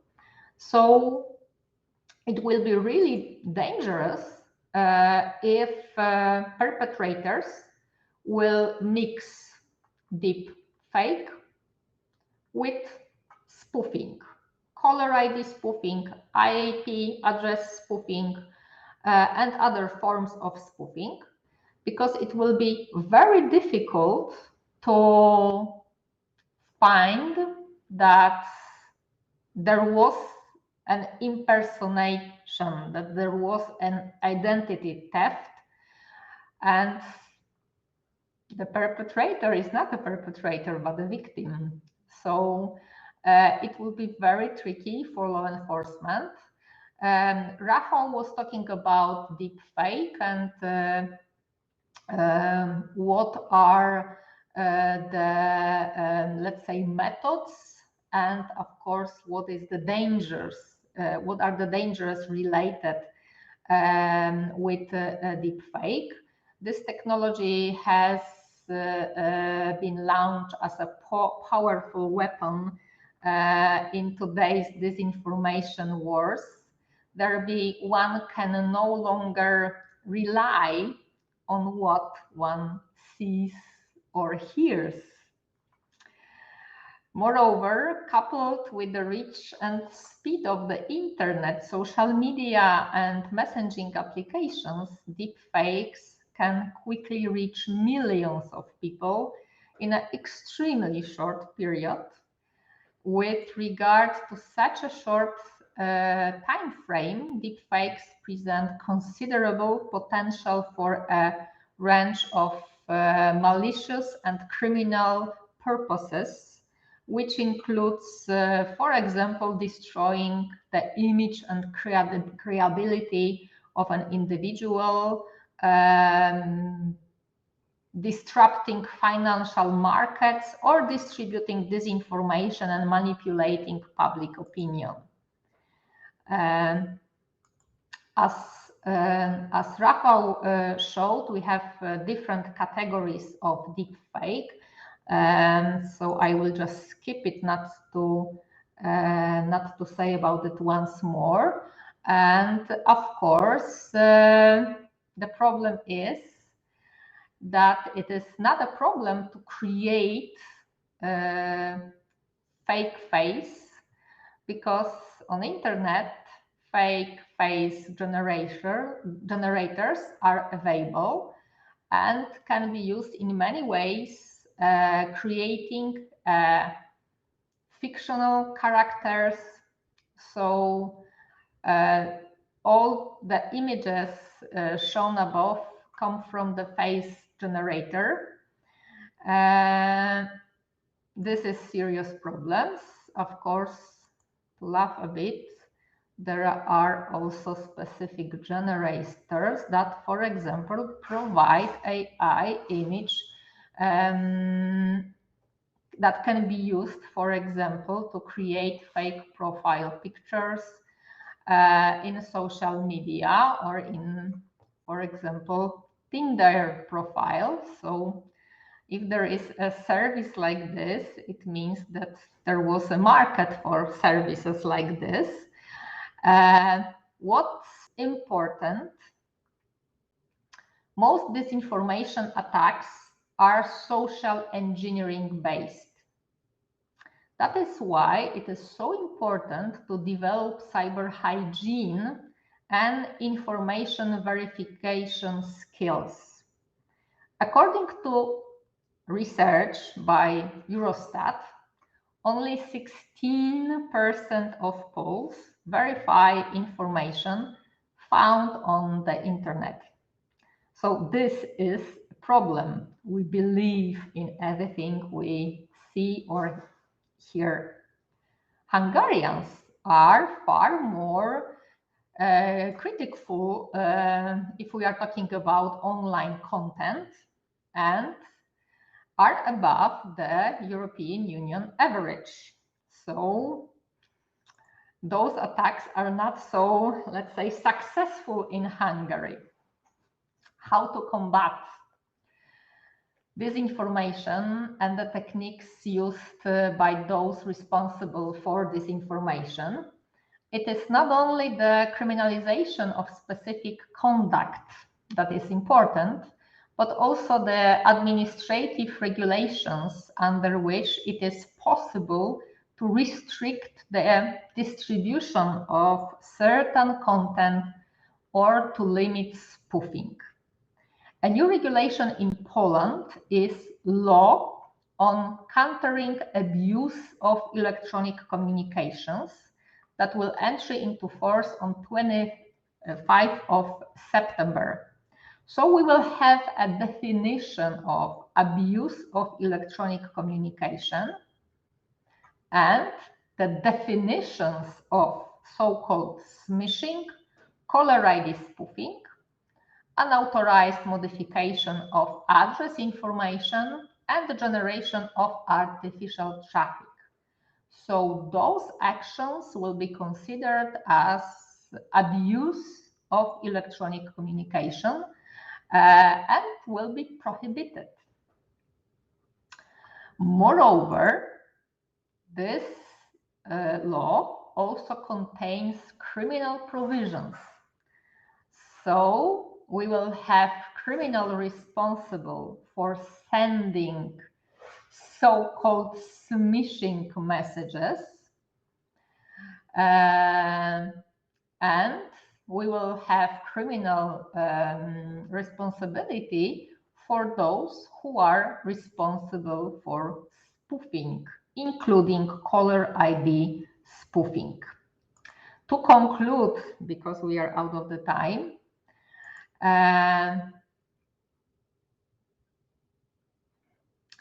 the examples given show that the attacks carried out in the cyberspace can cause kinetic effects in the real space, like those cascading bomb alarms. And thanks to the asymmetry effect, the damage caused by cyber criminals exceeds that caused by conventional perpetrators. So changes in the threat landscape must be followed by changes in substantive and procedural law. Caller ID spoofing can be effectively minimized with modern technologies and standards. Two key solutions are stir-shaken protocols and robocall blocking.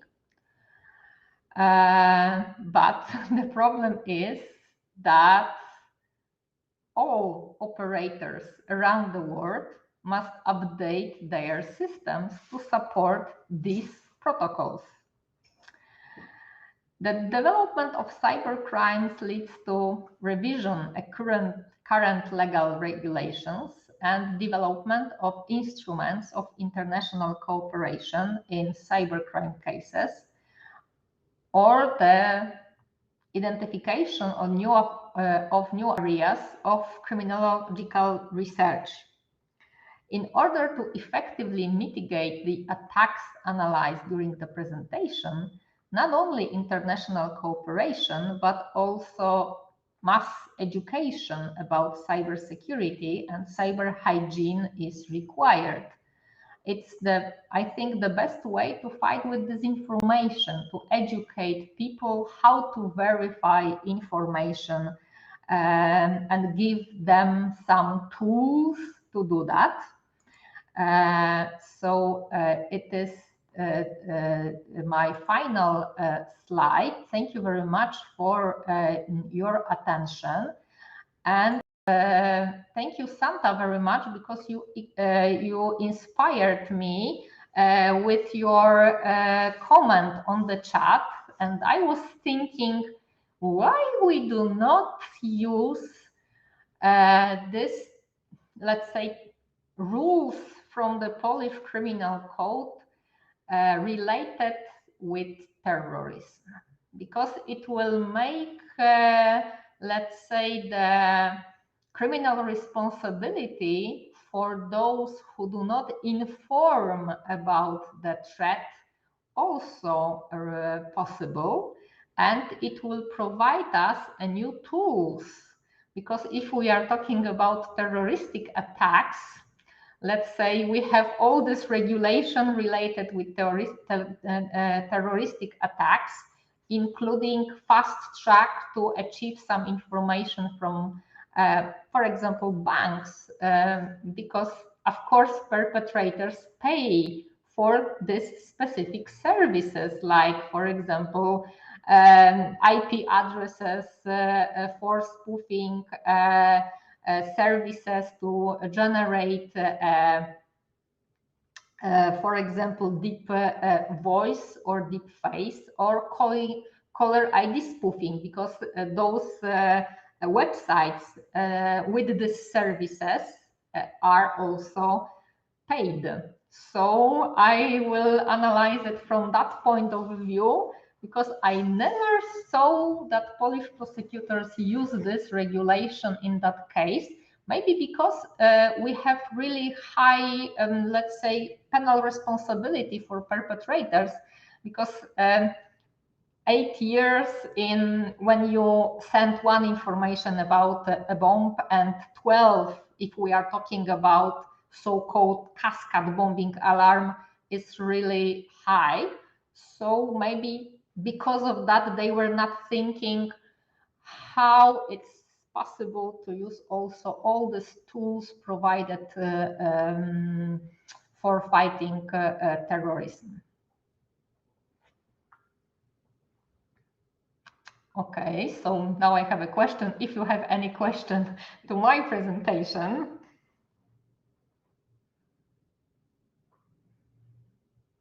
Any question, comments? Okay, it's Friday, it's 6:30 in Poland, so if there are no questions and other comments, I would like to thank you very much for attending our team's 5th Open Scientific Seminar.